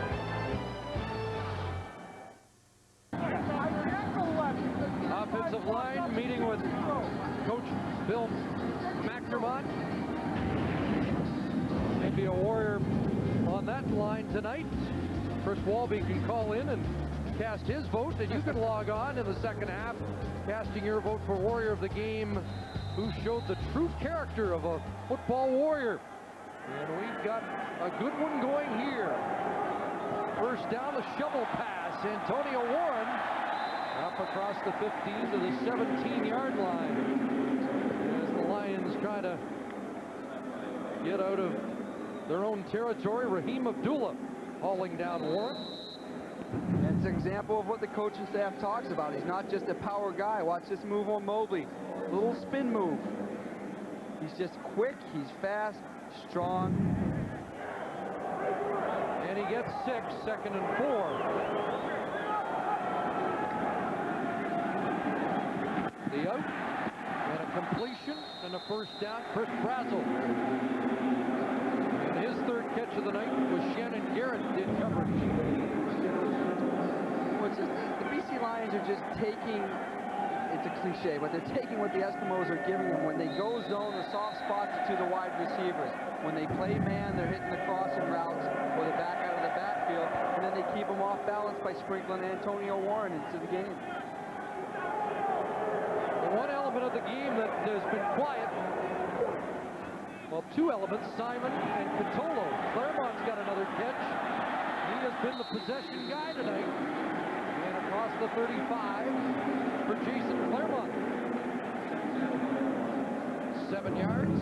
Well, if you're as old as I am, this would remind you of a guy like Dave Sapunches, who used to do this so well. Catch the ball in the flat and then spin back because you can feel the defender coming to tackle you. Sapunches used to do that so well in Calgary. Jason, a great example of doing it right there. Looked like he was looking for defenders there on camera. Shifty. 2nd and 3. And they dump it over the middle. Warren has another first down. And the Lions have put together 3 straight first downs to get out of their own zone. Rashad Ginty with the tackle on Warren, but the sticks are moving. Great job by Casey Printers. He drops back on this play looking left. He was looking for Jason Claremont to his left, who had one-on-one coverage. He was locked up with Donnie Brady. What's he do? Go back right, finds his back, who's so dependable, shakes Mobley again. That's not an easy thing to do. Mobley's leading the league in tackles. This guy's shaking. Shaking for 103 yards from scrimmage so far. This play doesn't get off.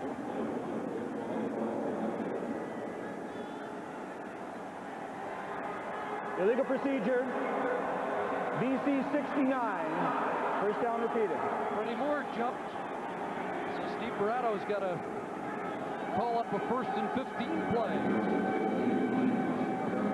That puts them out of kind of the consistency they had. They had a real momentum going there of the run play and then the dump offs.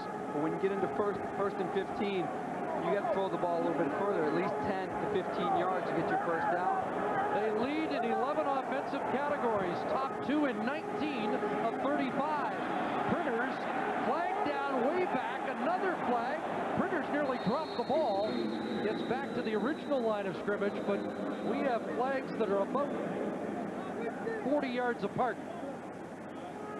One in the secondary, Down there, one in the offensive backfield. And likely offsetting. Holding, BC 68. Illegal contact on a receiver, Edmonton 25. Repeat first down. Corey Mantica and Quincy Coleman, the penalized players. Well, that's the second time Edmonton's been called for that defensive holding in their secondary. And then they're a team that's known for it. And Casey's complaining after this that the ball is too slippery. That old rub down of the football must not have got done pregame for Casey Printers. So they'll do it over again. 1st and 15 once again. Here comes Robert Grant on the blitz. And he's got Printers back at the 30-yard line. So the Eskimos send the outside linebacker. And he gets to the quarterback.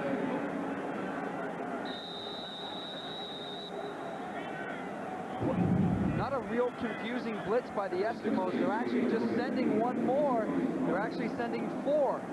You've got enough guys up front to block 4 people. It's just a question of figuring out the scheme and the guard popping out to get this guy. When he comes through off the edge, I was going to say it just makes the sack. Second sack of the game for the Eskimos, who had 5 in their last visit. And that's Corey Mantica, who had a knee injury last week that looks serious. But he was able to shake it off and suit up, but they have been aggravated once again. BC Lions leading Edmonton 20-16 here in the third quarter. And just an injury update, you can see that on the BC Lions bench, there are a number of players who have been having some problems. So far, 3 players are out with knee injuries. David Heaston in the first half. Kelly Lockbaum, they put a brace on him, and he is out. And this is a shot of Javi Glatt. He injured his right knee. He will not be going back in. Meanwhile, on the Eskimos sideline, Mookie Mitchell, injured ribs. He is out of the game. Chris? Yes, this highly anticipated contest taking its toll.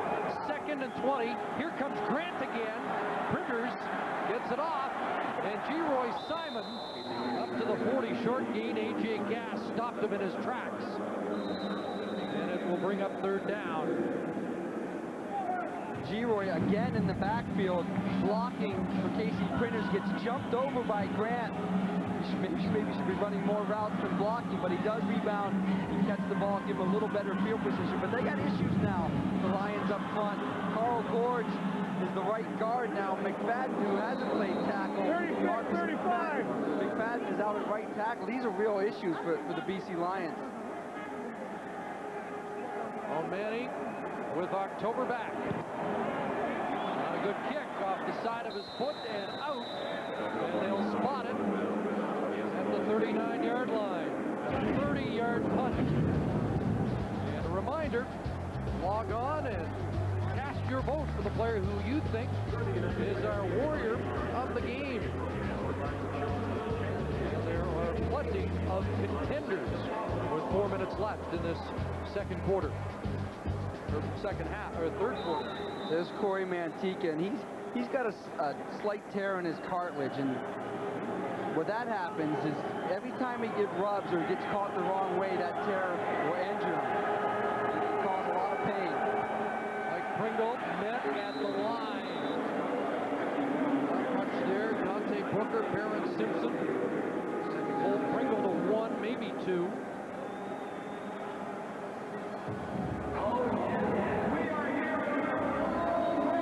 Getting the yards on first down as they were getting in the first half, so it really puts them in a tough situation. Instead of 2nd and 5 and less, they're looking at 2nd and 8 and 9. It's just a tougher second down to convert. Eskimos 8th in the league in rushing, despite the presence of Pringle. Moss stands in, throws, and Vaughn with the catch. And a flag down, a late hit on Jason Moss, I believe. Brent Johnson getting to the quarterback. Now Tucker on the limp. Major foul. Roughing the quarterback. BC 97. First down. Brent Johnson. They really are emphasizing this rule on hitting the quarterback.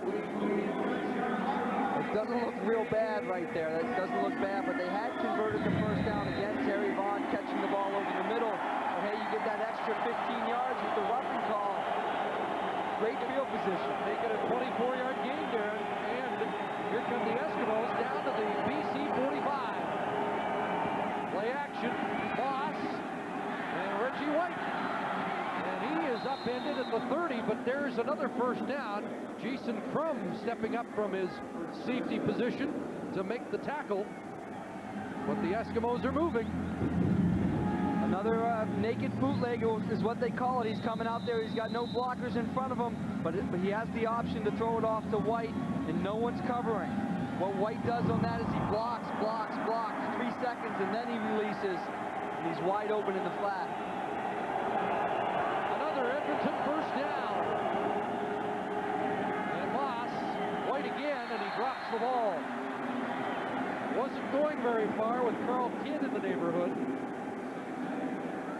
But it'll be 2nd and 10. They tried basically the same play, coming back to the other side, but getting Mike Pringle involved. You can't keep asking your back to make these tough catches behind him. He's done a great job helping him catching a few balls, but wasn't able to hold on to that one.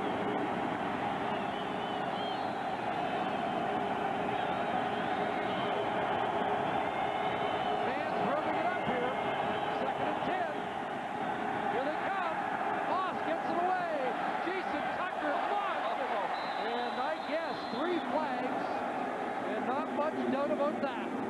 Chris, I think that's offensive interference. I'm not sure. Yeah, spoken like a true.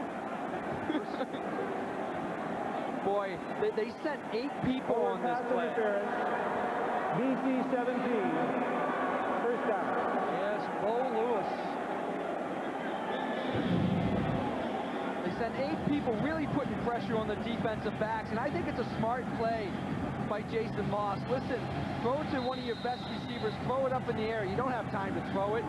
Maybe this will happen. Maybe your guy will outplay the defender and catch the ball. So they're fortunate in a sense because of the interference, but now they're first and goal on the 3.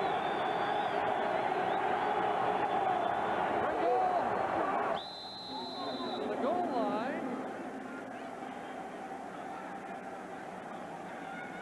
And no signal, so they'll send in a couple of the Buffet boys. Tyrone Williams made the stop before Pringle broke the plane. Well, this is big with time running out into the 3rd quarter. Eskimos trying to jump on front. You think you got to push this one in and come away with 7. They had a 13-point lead at one point. Moss pushes it ahead. There is a flag down. Touchdown, Jason Moss. But let's get the penalty sorted out. A nice play call going on the quick snap. Nice call. Offside. BC 92. Penalties declined. We have a touchdown. Because you know the Lions are thinking Mike Pringle's in the backfield. There's also another record out there, touchdown. But they go on a quick snap, run the quarterback sneak, and I think they catch the Lions a little bit by surprise. And they get the major they wanted. Dante Booker lined up offside into the final minute of the 3rd quarter. And the Eskimos have regained the lead. Fleming makes it a 3-point advantage.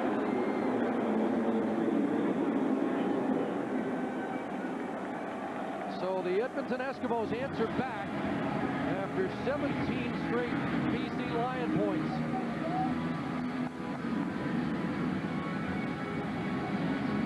And again, next Saturday night, will be in Montreal. These 2 teams have always had a healthy dislike for each other. Montreal has had an outstanding season where they see at the controls, and the Blue Bombers are finally hitting their stride with 3 straight wins, so it should be an interesting night.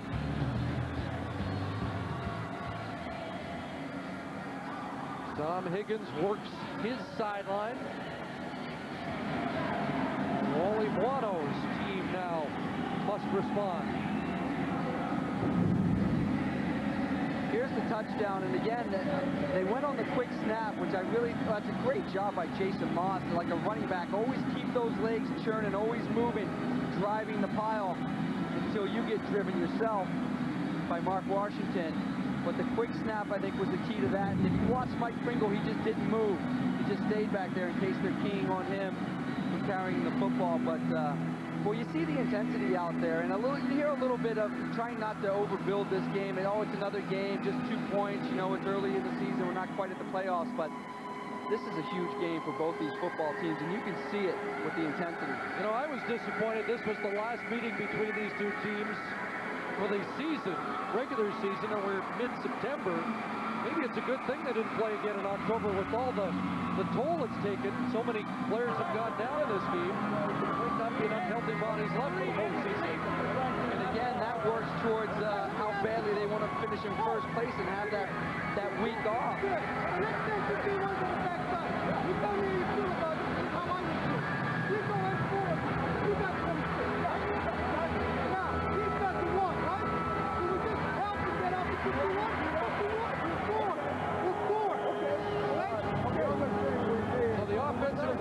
coordinator and the offensive line coach conferring. Do me a favor and shut that down.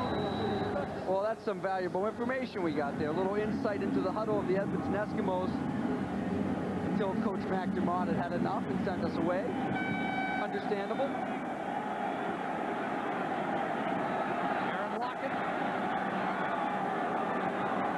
up to the 30-yard line. 20 yards on the return. Again, a flag on the play. Well, this flag's not from intensity. This is a bad penalty to take. It's one of those pushing and shoving, and who gets caught with the last push, and it was the Eskimos. Grant, just not a smart thing. Once the play's over, walk off the field. Objectionable conduct. Edmonton number 8, dead ball foul. First down. And that'll march it to the 41. So some valuable real estate given up as Grant with just a easy shove, but A.J. Gass over to say you can't give up those yards. See if BC's got an answer for that last Eskimo scoring march. G-Roy Simon. And that's why he leads the CFL in receiving yards. 19 there for Simon. Slow to get up. Crutchfield the tackle. Nice call. I've been thinking that a little bit about G-Roy, seeing him the last couple weeks. If he's not carrying an injury maybe we don't know about, doesn't have that same stride he has. He looks real good cutting up on this one. But he's always a little slower to get up all the time, a little wary. Could just be, hey, 12th week of the season, a little beat up. Everybody's beat up. Warren with the pitch. Left side to the 46. Well, we talked to G-Roy Simon yesterday, but that's the end of the third quarter. We'll get to that momentarily. He's got a great finish coming up.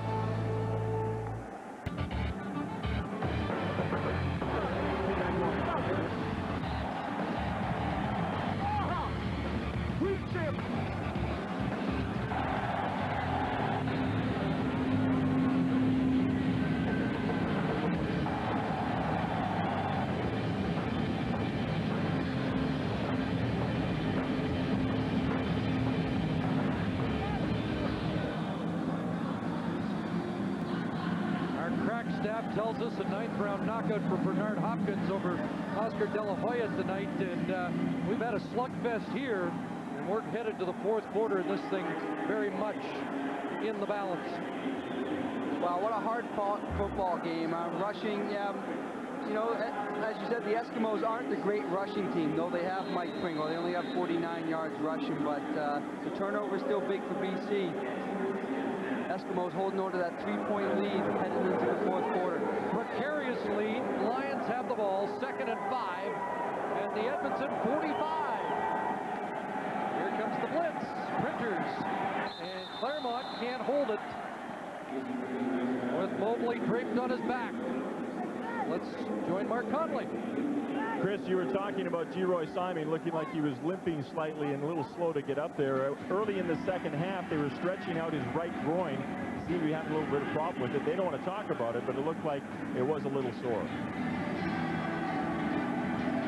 Good job, Mark. Simon heads to the bench, and O'Mahony comes back in. 35, 36. And he will try and pin Edmonton deep on 3rd down.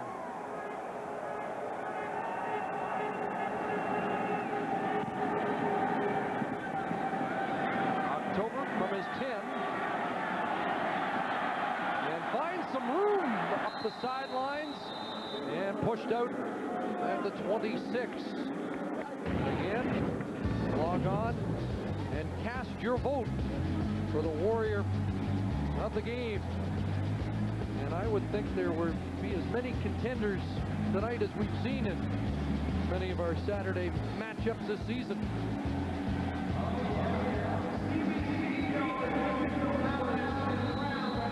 War of attrition.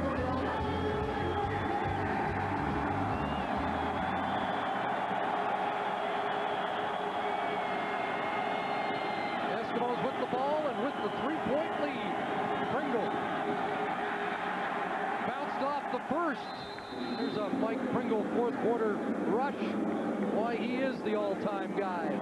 Yeah, he's known for becoming stronger as the game goes on, and now we're into the fourth quarter. It's only his 10th rush of the game.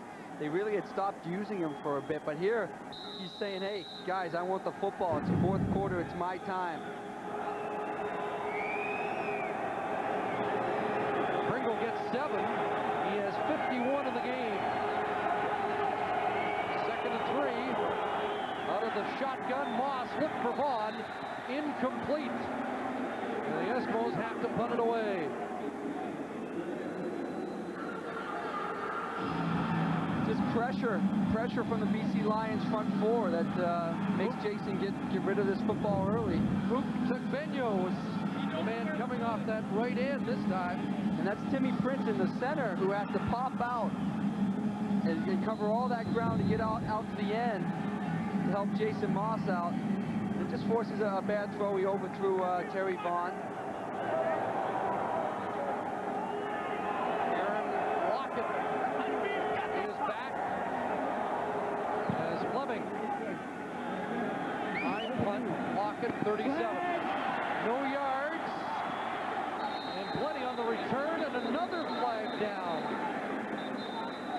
40-yard punt, 18-yard return. We'll sort out the flags when we come back to BC Place Stadium.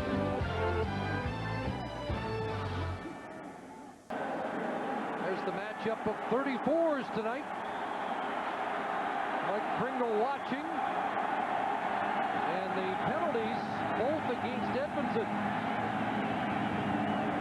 No yards decline. But a face mask call against the Eskimos has the ball at the Edmonton 52-yard line.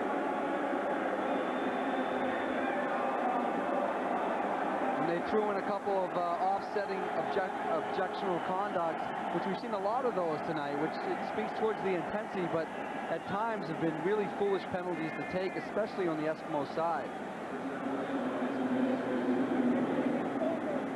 And now Tom Higgins calls one of the officials over. Not sure if they want the clock readjusted. You see who's next to Tom Higgins out on the field there? Hugh Campbell making his presence felt on the sidelines for the Eskimos. His son Rick Campbell, special teams coach. And the president getting busy on the sidelines.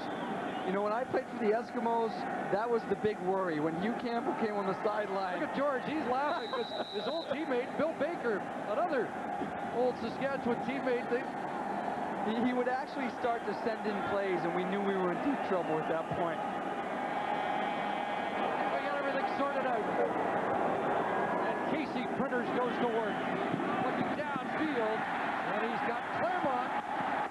And Jason Claremont finally sent out of bounds, but it's a BC first down, the 7th catch of the night for the big guy out of Regina. It's a nice passing scheme here. You have the back in the flat at 5 yards. You have Jason between 12 and 15 yards. And then you have the deep receiver taking everyone out, Thelwell, at about 20 yards. So Casey hits his intermediate receiver, Jason Claremont, and he picks up the first down. 20 yards on that catch by Claremont. Printers in some trouble, throws it away wisely with Raheem Abdullah and Signor Mobley bearing down on him. Well, they've run this play so much tonight, you start to wonder when the Eskimos are going to catch on and not fall for this naked bootleg. When they fake the handoff and he comes out around the end all by himself. Well, this time Mobley's there waiting for him, makes Casey pull up, and he does the smart thing. He just throws the football away with no one being open. Lions trailing by a field goal, in field goal range, but thinking about more. As Printers calls 2nd and 10. And pulls it down, and he won't get a first down. Stopped short. And Rashad Jonty, the 21-year-old defensive end with blazing speed, pulls Printers down. Great coverage by this Eskimo secondary. They've done a good job all day today controlling these weapons for the BC Lions, so Casey has to bring it down and try to run for it. There was a great example why the Eskimos like Jonty so much, and he is projected as a future first-round NFL draft choice.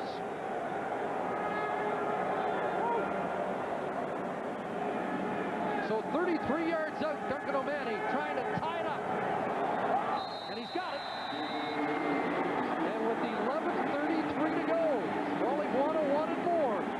But he's got his team back on even terms. Well, that's an important drive. Any drive, you want to come away with points. They stalled down in the scoring zone again. But hey, you convert those field goals. As you mentioned earlier, Duncan has come along. He started out so poorly this year. Now to be able to rely on him when you finish a drive, you haven't quite finished it off, and depend on those 3 points. It's so important. And now we're at a tied football game, 11 and a half minutes left. Exactly what we wanted from these two football teams, and we got it tonight. Yes, this is just whetting our appetites for the postseason. Still a ways away. Final sight could be really determined tonight. Long downfield, Jason Tucker. They've got him deep. And Tucker steps out at the 27-yard line. He beats Dante Marsh in the matchup we talked about at the outset. Yeah, he beats Dante Marsh. And Dante Marsh is a fast athlete, but Jason Tucker goes by him like he's standing still on this play. I don't know if the replay will give a good look. If we can watch Jason Tucker just accelerate. Whoop! 48 yards. So I asked Danny Machocha why he is so special, Jason Tucker, and he said because he gets separation effortlessly. You just saw it right there. First down, Moss in trouble, gets out of it. And delivers to Terry Vaughn. But a sure tackle there, provided by Sam Young, the other youthful cornerback. Nice play by Jason Moss, buying time again, as we've said about Casey Printers, and they pick up 5 yards.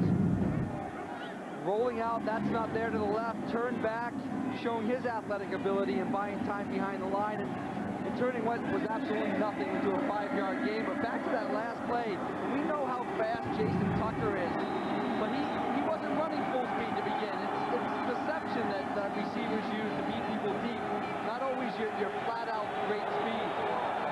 Terry Vaughn, the big catch, 2nd and 5, and now looking into the end zone, touchdown, Jason Tucker all alone, and he's scorching Dante Marsh. Well, this matchup that Danny Machocha was talking about yesterday, they sure have taken advantage of it on this drive. The long one to Tucker, and now the rollout to the left, which will lull that defensive back asleep if he's peeking in the backfield at all, which he was, and a great move by Jason Tucker. Hey, anytime you make a move as a receiver and the defensive back ends up falling down, that's a pretty good route. 2nd touchdown of the game for Tucker, his 9th of the year. That a 22-yard strike from Moss. Fleming adds the extra point, and the Eskimos break the tie. They're up by a conversion. Needing a little attention. Jason Tucker's earning a lot of attention tonight. He's sure he has reason to talk after this, and it's interesting, he was off the line of scrimmage, so he got a running start. Makes the hard move towards the post. That's a great route, but I'll tell you, a huge advantage. And look at this. This is what Edmonton did offensively. They got the 2 tight ends, which gives Jason Moss time to make this throw. Slight roll left. The end's doing a good job pushing people outside, and that allowed him the time to hit Tucker on that nice move, because it takes time to make that post corner move. So the Lions have to play catch up again. And look out, Mike Bradley kneeling Aaron Lockett with a huge special team play. Well, he returns kicks, and that time he prevented a good kick return. Let's check the drive out. It was all Jason Tucker's. Yeah, Jason Tucker on the big catch right there, beating Dante Marsh the first time.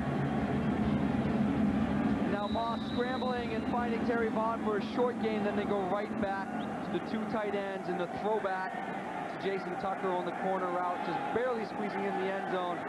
Quick drive, 3 plays, 2 to Tucker. AC Printers back to work, safety blitz picked up. Printers takes off and tripped up by Donnie Brady, but not before Printers gets a first down. About Mike Bradley here. The pride of Halliburton, Ontario. Making an impact. These guys that make their living on the special teams really worry me. The way they go down there full speed and break up a wedge or go after the ball carriers. It takes a different mindset to do that type of job. Under 9 minutes to go, Printers couldn't find anybody, and he's downed. AC Printers taken down by Raheem Abdullah. And another sack for the Eskimos. Abdullah's 6th of the year. The coaching staff of the Lions were talking about this. Coach Barado was talking about this, and Wally was talking about Casey's taken a lot of sacks coming into this game the last couple weeks. I think he had taken 9 sacks between the 2 games coming into this. And a lot of times he's just spending too much time. Hey, at some point, get rid of it. Either throw it away or just dump it to a back. 3rd time tonight, 35th on the year. And 2nd, 15, underneath Warren. And he's stopped short by Glenn Young. It'll be 3rd down. Nice play by the Eskimo defense, sitting back in the zone, covering everything in 1st down territory, making Casey Printers dump it off to his back, and then a good job coming up and surrounding the ball carrier and making the open field tackle. Not an easy guy to tackle in the open field.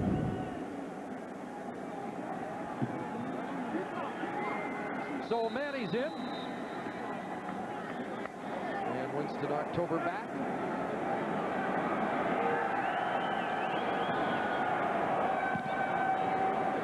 Good punt by O'Mani.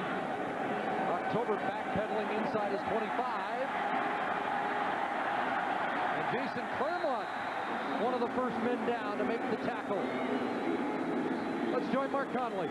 And Chris, I'm with Dave Dickinson. Dave, we saw you before the game, running a few plays, working things out. How close do you feel like you're getting back in there? Well, I'm hoping this is my last sideline interview, and coach is closed, but it's been a good game, exciting game. Hopefully we can pick it up and come out with a win. What do you see the offense doing out there or not doing in this game? Well, a lot of zone right now and making Casey think, and he's doing a good job. He's taking the underneath stuff. Early we just had too many turnovers, but if we just relax and take the underneath stuff, hopefully move the ball, be consistent, hopefully it works. Thanks, Dave. All right, thanks. Chris. Back to work for the Eskimos on offense. Pringle, short gain, stacked up.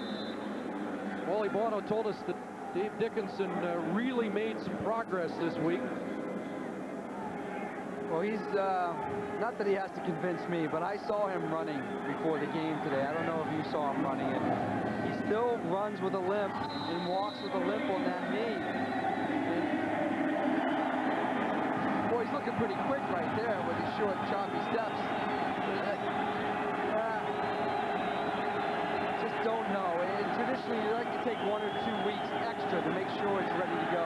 Jason Moss, caught from behind. Brent Johnson, who's been in the neighborhood all night, finally gets to the quarterback. Huge defensive play for the Lions. And Johnson continues to have an outstanding season. 7th sack of the year for the native of Kingston. He's beaten Pinero at left tackle, and it's a couple times he's beat Pinero out there at left tackle. The first time when he laid that hard hit on Jason Moss, and this time he gets the sack. Very important you have that protection from the tackle side, because that's where the quarterback doesn't see that end coming around. You can lay the big hit on him. Lions should get this ball in good field position. Fleming kicking to Lockett. Lockett at his 45. And up to the 54-yard line. So the Lions near midfield. They're down by 7.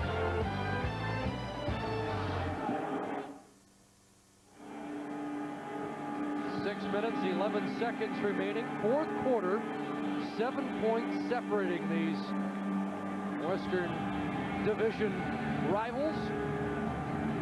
The Lions with good field position to start here to get back to even terms. G-Roy Simon's been relatively quiet. The number 2 man in CFL receiving. Jason Tucker's made plenty of noise so far tonight. Warren, the room there for Antonio Warren until Robert Grant stepped up. It's like 5 at least for the BC running back. I was about to say I'm a little concerned with the BC offensive line. Corey Mantika still out of the football game, and Carl Gorge at right guard and McFadden at tackle. The right side seems maybe a little weak, but there they blew the Eskimos off the football for a good 5-yard gain on first down. Bobby Singh, who started the game as the 6th lineman. 2nd and 6, Printers. Steps up, throws, wide open. G-Roy Simon. Inside the 20-yard line. And Printers was precariously close to the line of scrimmage. He was close, but that's what made that play so effective.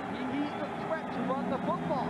So as he's approaching the line of scrimmage and he's scrambling, the Eskimo defense thinks he's going to run, so you relax on your coverage, and a guy like G-Roy Simon's wide open. That's the threat that Casey Printers brings to this BC Lion offense. 33 yards for Simon as the key guy, the go-to guy, comes through with a huge play with under 5 minutes to go. Printers in trouble, flag thrown. Casey Printers takes off, but it's likely all for naught. And we've got a holding penalty, we believe, to Freddie Moore. And Printers shows his frustration. Our spotter tonight should know, Jamie Terry. Holding, BC 69, first down repeated. Well, we've seen a lot of penalties tonight, and they've been drive killers for the most part. And this is a tough one to take. You're at the 20-yard line working your way in. You're doing a good job, but that, not too much question about that. And he tackled Rashad Jonty, who's been a handful all night. So it's first down over. And 20 on the agenda for Printers and Company.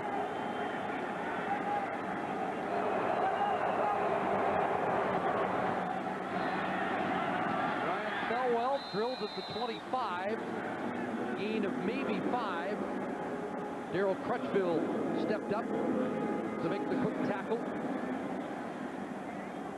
Eskimos defense is going against what they usually do, going against the trends that they do defensively. Here, 1st and 20, they're in man-to-man coverage when usually you would see a team in zone. BC runs a route that's geared towards zone defense, and they only pick up 5 yards on it. 8 receivers again tonight that caught passes from Casey Printers. 2nd and long, E.G. Gass can't bring him down. Mobley couldn't find him. Antonio Warren! Oh my! What a touchdown! Warren the score, but this is Casey Printers at his best.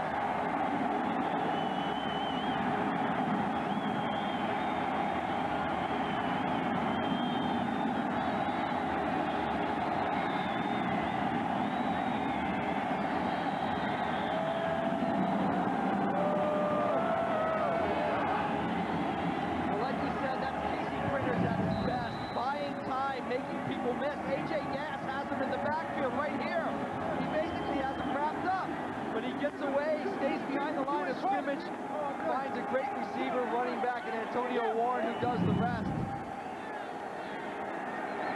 Well done. And he can tie it. 30-30 with 3:02 to play. And another 34 has his say, and Printers already worked this crowd into a frenzy, and he's working the crowd again.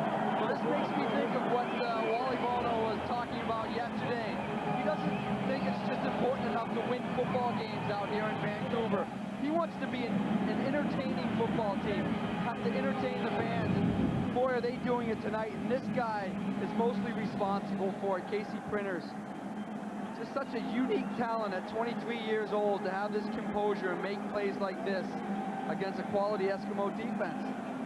Nice block there at the end by Frank Catolo, coming back to make sure Warren gets into the end zone.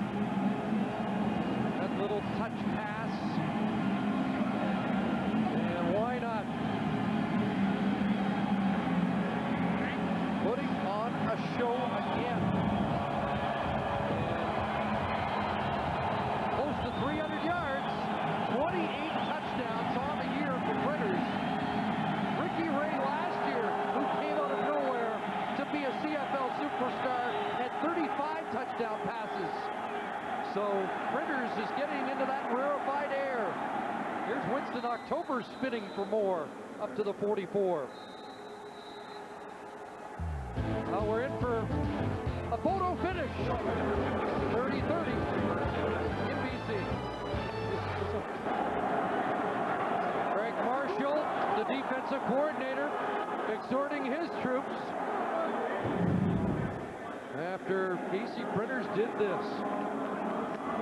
You know how we always try to compare quarterbacks to someone we've seen before, and I struggle to compare Casey Printers to anyone. He has the elusiveness of a Doug Flutie, but he has the strength of a running back. There's Vaughn out in the flat, and Terry Vaughn churns out a few extra large. It is Winston October, check that, with the catch. And a few yak yards, Terry Vaughn. You know, back to Printers though, I think he looks a lot like Warren Moon, and I know that's really lofty praise, but I really feel he's a combination. You hear Damon Allen, you hear a little bit of Doug Flutie, but in the arm strength of Warren Moon. But the strength differentiates him from a lot of these guys. He is so strong when he runs with the football. 297 yards for Printers in the game. And Jason Moss, 332. So a couple good quarterbacks here tonight. You know what? We're talking a lot about Casey Printers, but Jason Moss playing with the sore wing is, that's right. As Sean Millington mentioned, and Barrett Simpson said the same thing yesterday. Moss is impressive. He's just doing it quietly. That's right. Well, it's obvious tonight. Casey's plays are bordering amazing. How he gets out of these situations and then delivers the ball to his receivers. Jason is more methodical. Not the great excitement, but gets the ball in the right hands of the right people, makes the right reads. Second and less than a yard. And Moss will just take care of the first down. 2 minutes, 38 seconds left. Closed captioning is brought to you by 10, 9, 8, 7, 6. The new Pontiac G6, launching this fall.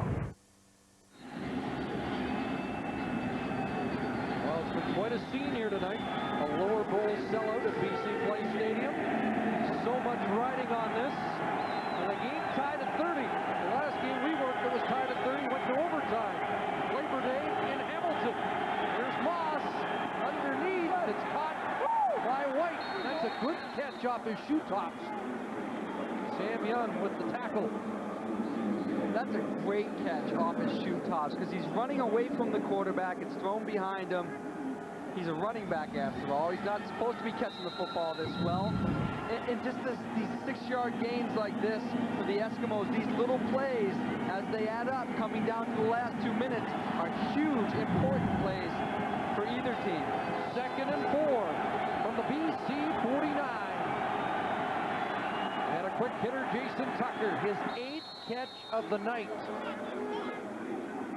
His stats prior to that catch were almost identical to his Grey Cup MVP performance last year against Montreal. Well, it's almost unfair because Tucker has run by and beaten him twice.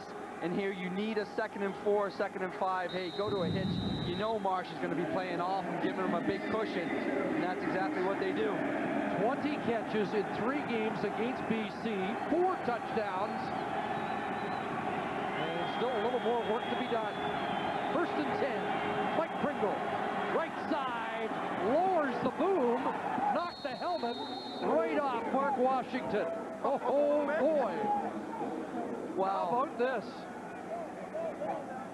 We're seeing some of our stars in the CFL playing at their top level. And boy, is that a typical Mike Pringle run or what? Late in the 4th quarter when your team needs you, you're driving, hopefully, what the Eskimos would think to your winning score. And listen to this.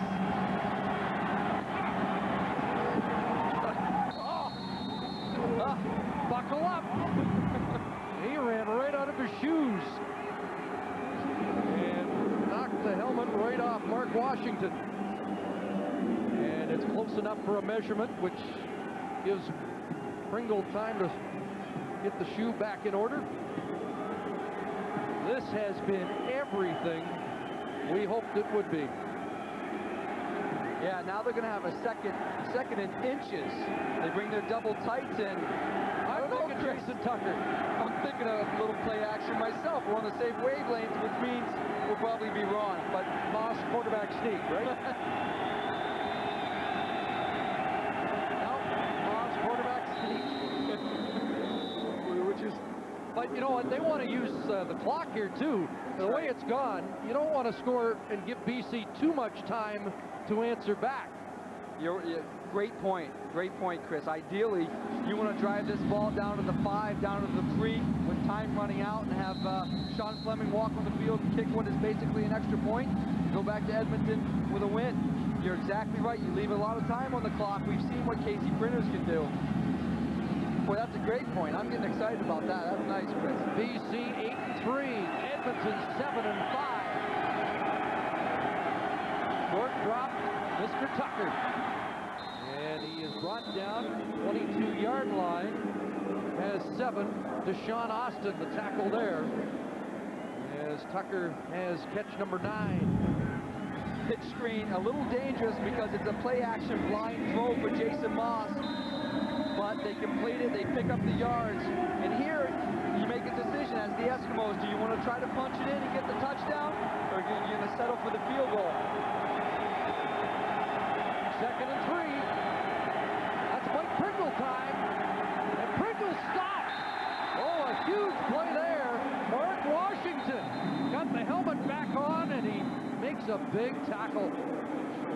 And great coaching by the BC coaching staff. They make this play. Great play by Mark Washington, tackling Pringle in the open field, keeping him from the 1st down, but they get up right away and call a timeout for exactly what we're talking about. They want a minute left.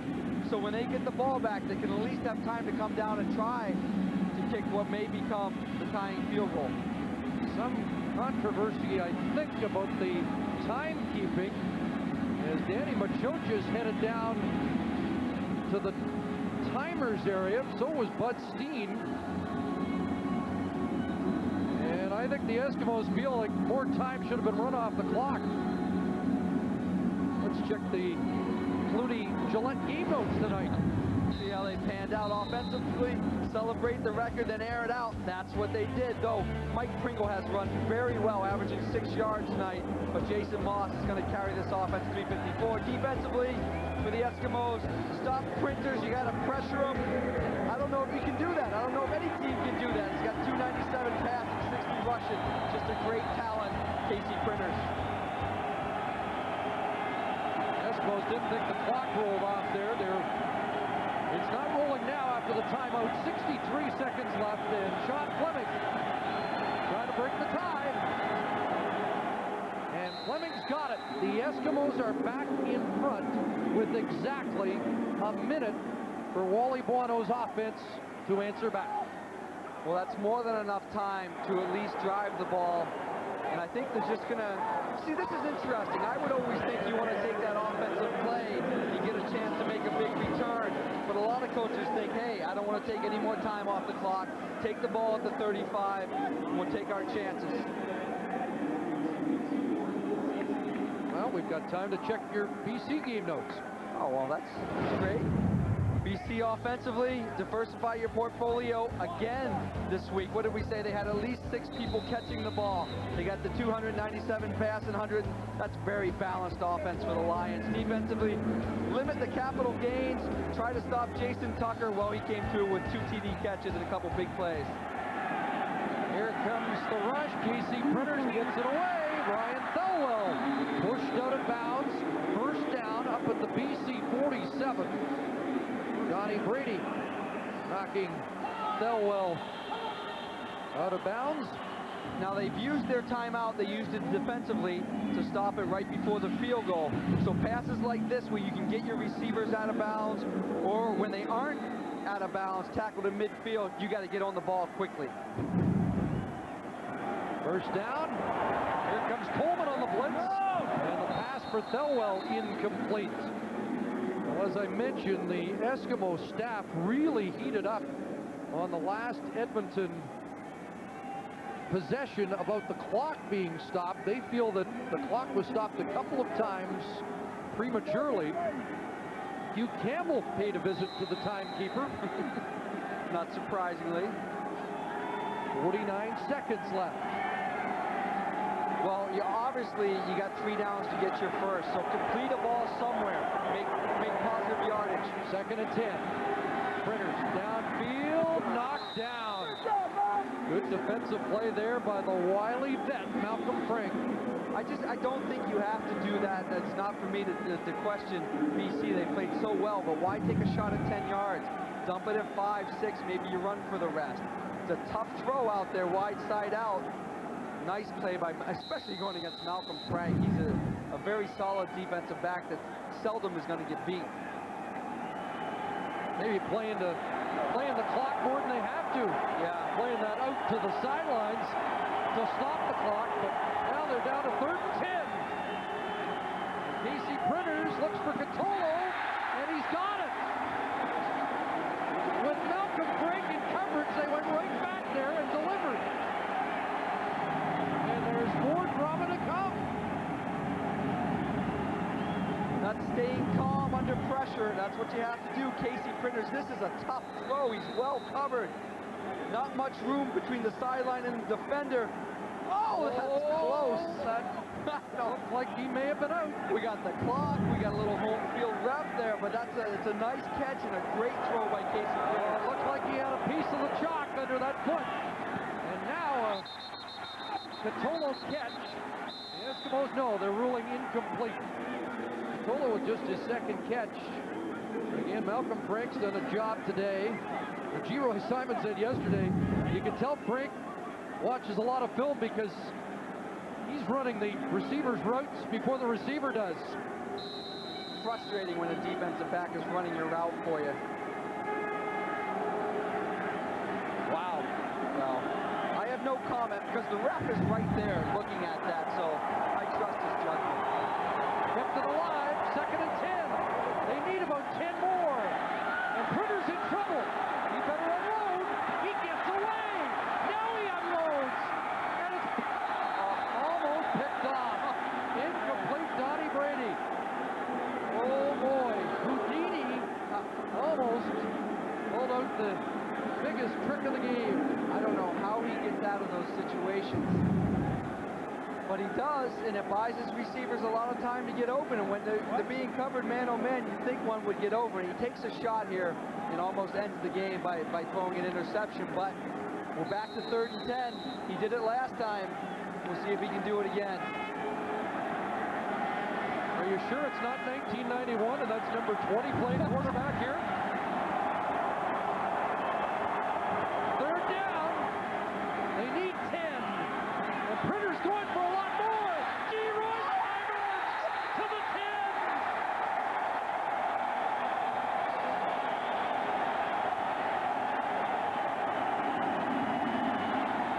3rd and 10. The composure and the steadiness of Casey Printers. Again, let the play develop. Let it work. They brought the house. They brought 8 guys. They brought a lot of pressure. Stood in there, delivered the ball to G-Roy Simon. They're bringing down the house. 39 yards. Luckily, Simon has 5 catches and a 114-yard gain. We're not thinking about the tie. Oh, time, and that is a big break. The referee stops the play on movement. Printers didn't see the snap coming. That's a time management mistake. You need to get up there, get on the football, and if you want to down one quickly, you can down it. Illegal procedure, BC. Yardage just declined. Timer, we're starting the clock. They thought they had a timeout. Right now. I thought he was going to blow it in to start the clock. So they got to get the field goal unit on, and O'Mani is there to force the tie. Printers thought he had a timeout, I believe, and was reminded afterwards that it had been utilized.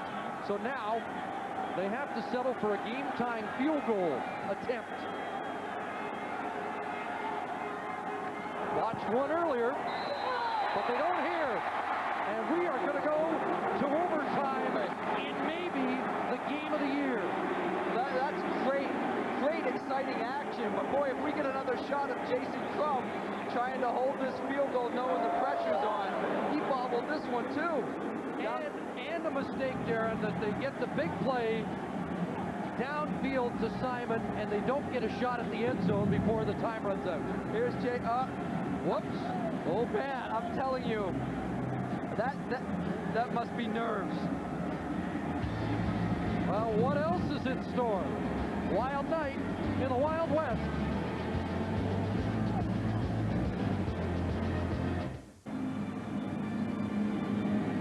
Bud Steen going through the coin toss procedure. And now explaining the options to the captains on either side. As we will revisit the rules. We saw this a couple of weeks ago on Labor Day. I know a lot of fans at Ivor Wynn said after the game, let's play until we get a winner instead of the tie that game resulted in. They scrimmage at their opponent's 35. You get at least 2 possessions to break the tie. And in this case, you wonder if BC would likely be happier with a tie than the Eskimos. Right.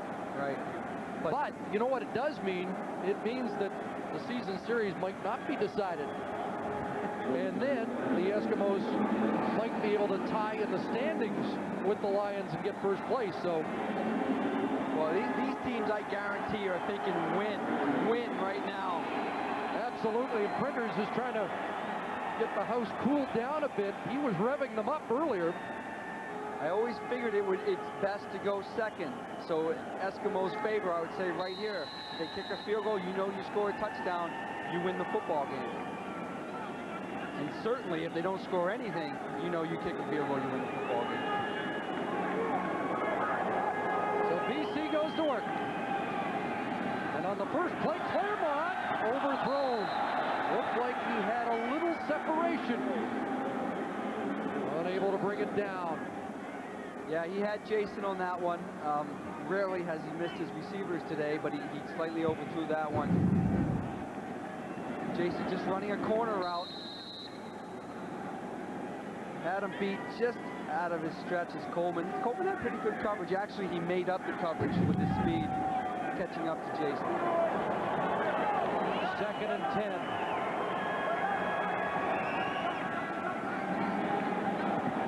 Underneath, Simon. And a lot of Eskimos saying incomplete, but they're ruling a catch. And it's at the 25, and it's going to require a measurement. Just from up here, it really looked like a dropped football, but give him credit. He's one of those veterans that gets to the sticks. He catches it. Oh, he stuck to him. He's good, Chris. That is very good. Not only did it stick to him, but he's the type of guy that gets right there. Look how much he gets the first down. He knows how far he has to go to get that first down. That's not easy to do. No, it's an all-Canadian play by a guy who was quiet most of the game, and now you look at the stats and say, wow, what a game. Yeah. Well, they say the great ones, when it's close at the end, they step up and make the plays. G-Roy's definitely one of those. Fresh set of downs. 1st and 10. 36-yard line. You mentioned earlier he thought the ball was a little slippery, and I'm not sure if that was... He did complain earlier about the ball because it slipped out of his hands that time. He almost did it behind his back, and same thing happens here. And you know, as you perspire, as the game goes on, that's not going to help gripping the football. Well, I thought he had G-Roy Simon on that play early underneath coverage, and he decided to wait and be patient, look for more, and the ball slipped out. Well, now you're in a tough position. You got to gain some yards to get the field goal, not necessarily go after the first down on 2nd and 20. Yeah, back at the 36, it'd be a 43-yard field goal attempt, so they'll get a little back there. Antonio Warren stopped at the 27, and so the Lions will have to settle for a field goal attempt of about 34 yards for Duncan O'Mahony, and Wally Bono wanted more. Smart play, though. Smart play at 2nd and 21, thinking field goal.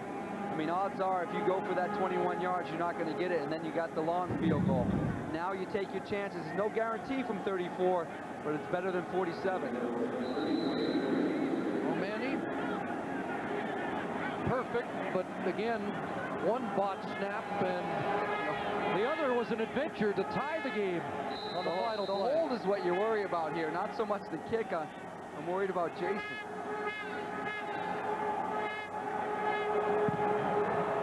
O'Mahony nails it.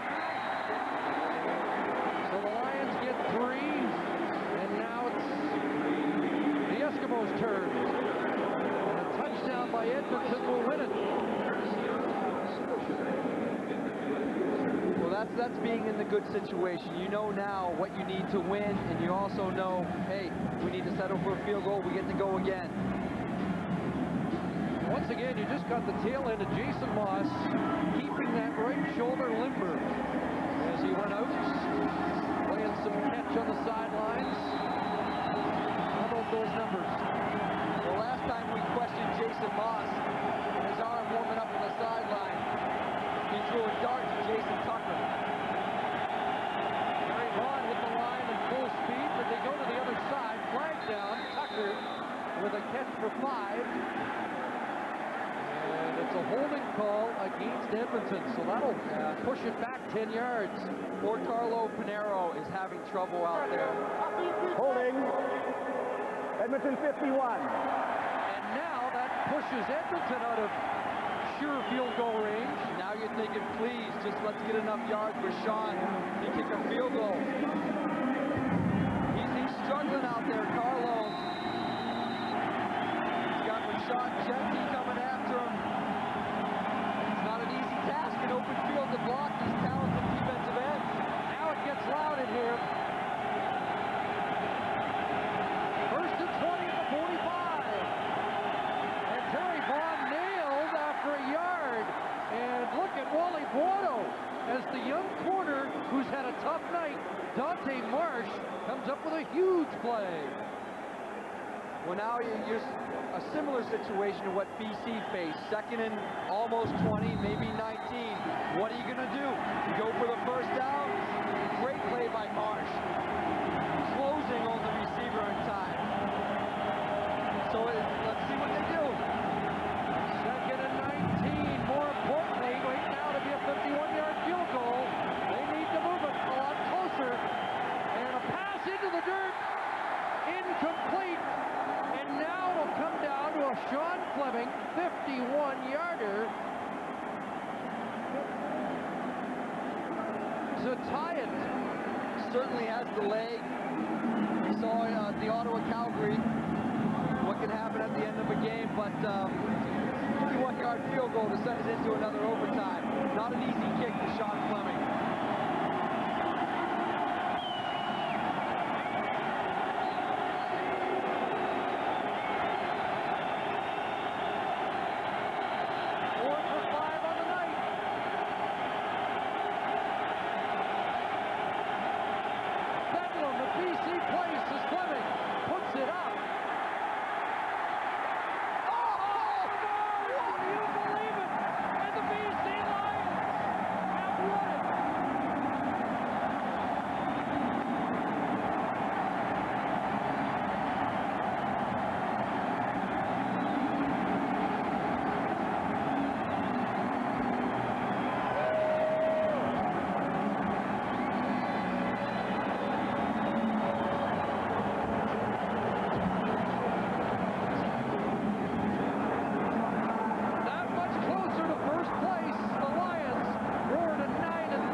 Unfortunately, that one traveled 50. That would have been good from 50. But not from 51. What a night here under the dome. What a well-played football game.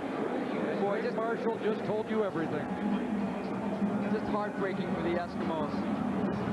Trying to come in here and steal one out of BC Place and close that gap in first place. Now the Lions are looking like they got a free run in the West to finish first. Well, a remarkable night, and the Lions that much closer to hosting the Western Final as we join Mark Conley. I'm here with G-Roy Simon, and G-Roy, doesn't get much closer to that. Pretty gutsy effort by your team to come back. Yeah, it was a tough one. We knew it was going to be a tough one coming in, and we just knew if we just played 60 minutes, we was going to come out with the win. You know, you got to give Edmonton credit. They came in our place and they thought they almost took it. They almost stole one. But you know, we just kept fighting and got the win. And it puts you in great position now in first place. Well, that's our goal. You know, just to win each week. You know, to control our own destiny, and that's what we're doing. Looks like you had a bit of discomfort there with your groin partway through the game. Was that a problem for you? Yeah, I pulled my groin right in the third quarter, but it's not a problem. I'm trying to be. I'm a tough guy. I'm gonna keep fighting through it. Congratulations, good win. Thank you. G-Roy Simon. So G-Roy Simon, the BC Lions, with a 36-33 victory over the Edmonton Eskimos in overtime. You're watching the CFL on CBC.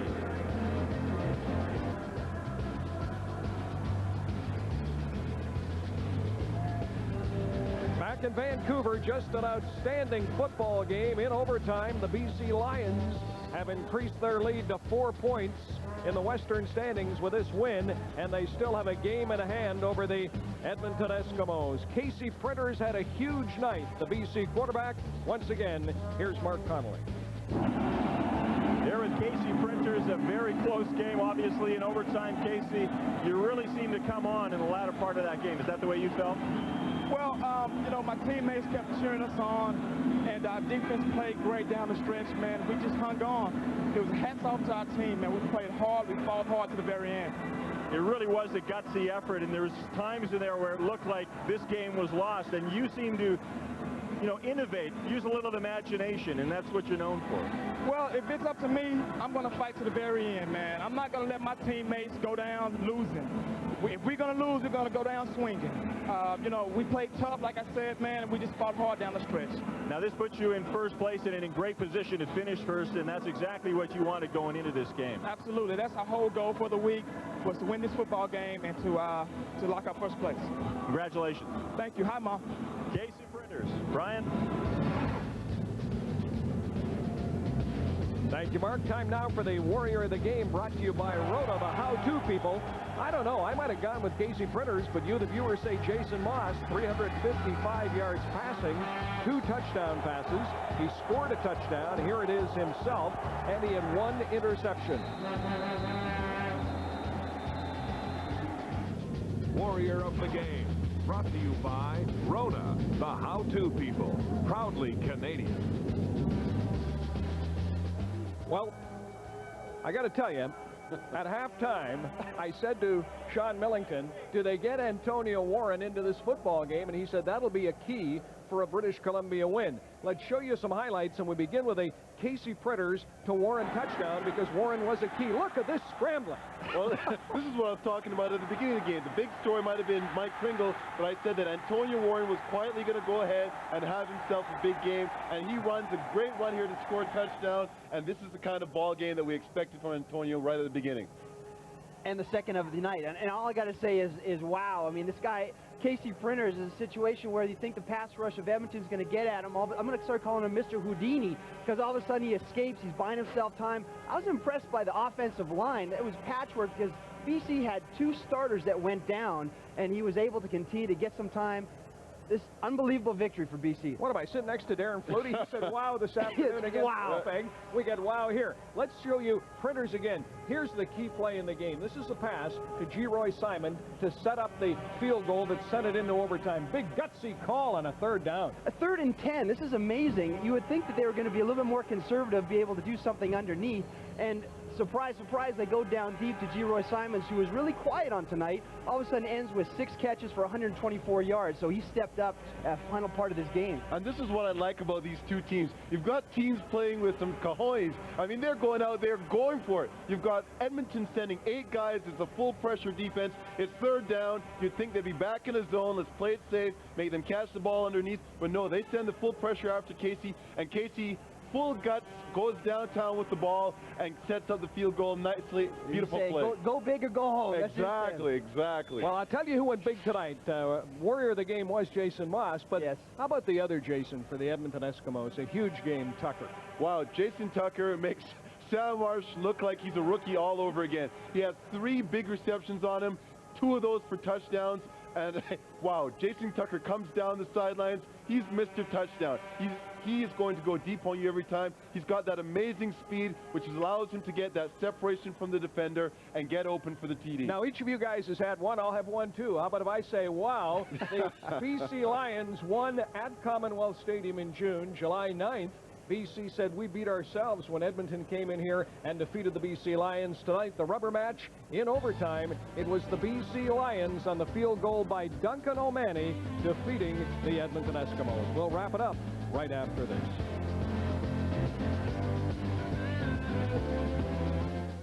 Back in Vancouver, this city is still jumping an outstanding game. In overtime, the BC Lions defeat Edmonton 36-33. Just a reminder, tomorrow afternoon at 4 local, Brenda Irving hosts coverage of the Paralympics from Athens, Greece. Wendy's Friday Night Football on TSN has the BC Lions with a win tonight going into Calgary to take on the Stampeders, who lost a heartbreaker last night to the Ottawa Renegades.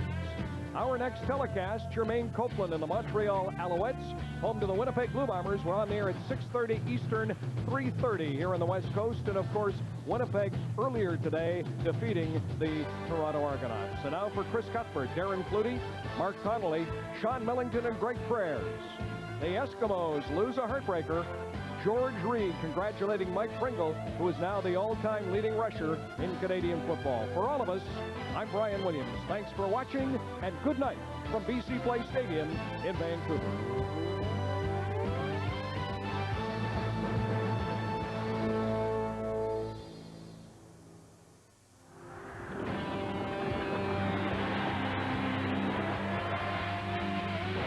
CBC Sports, Canada's Olympic Network.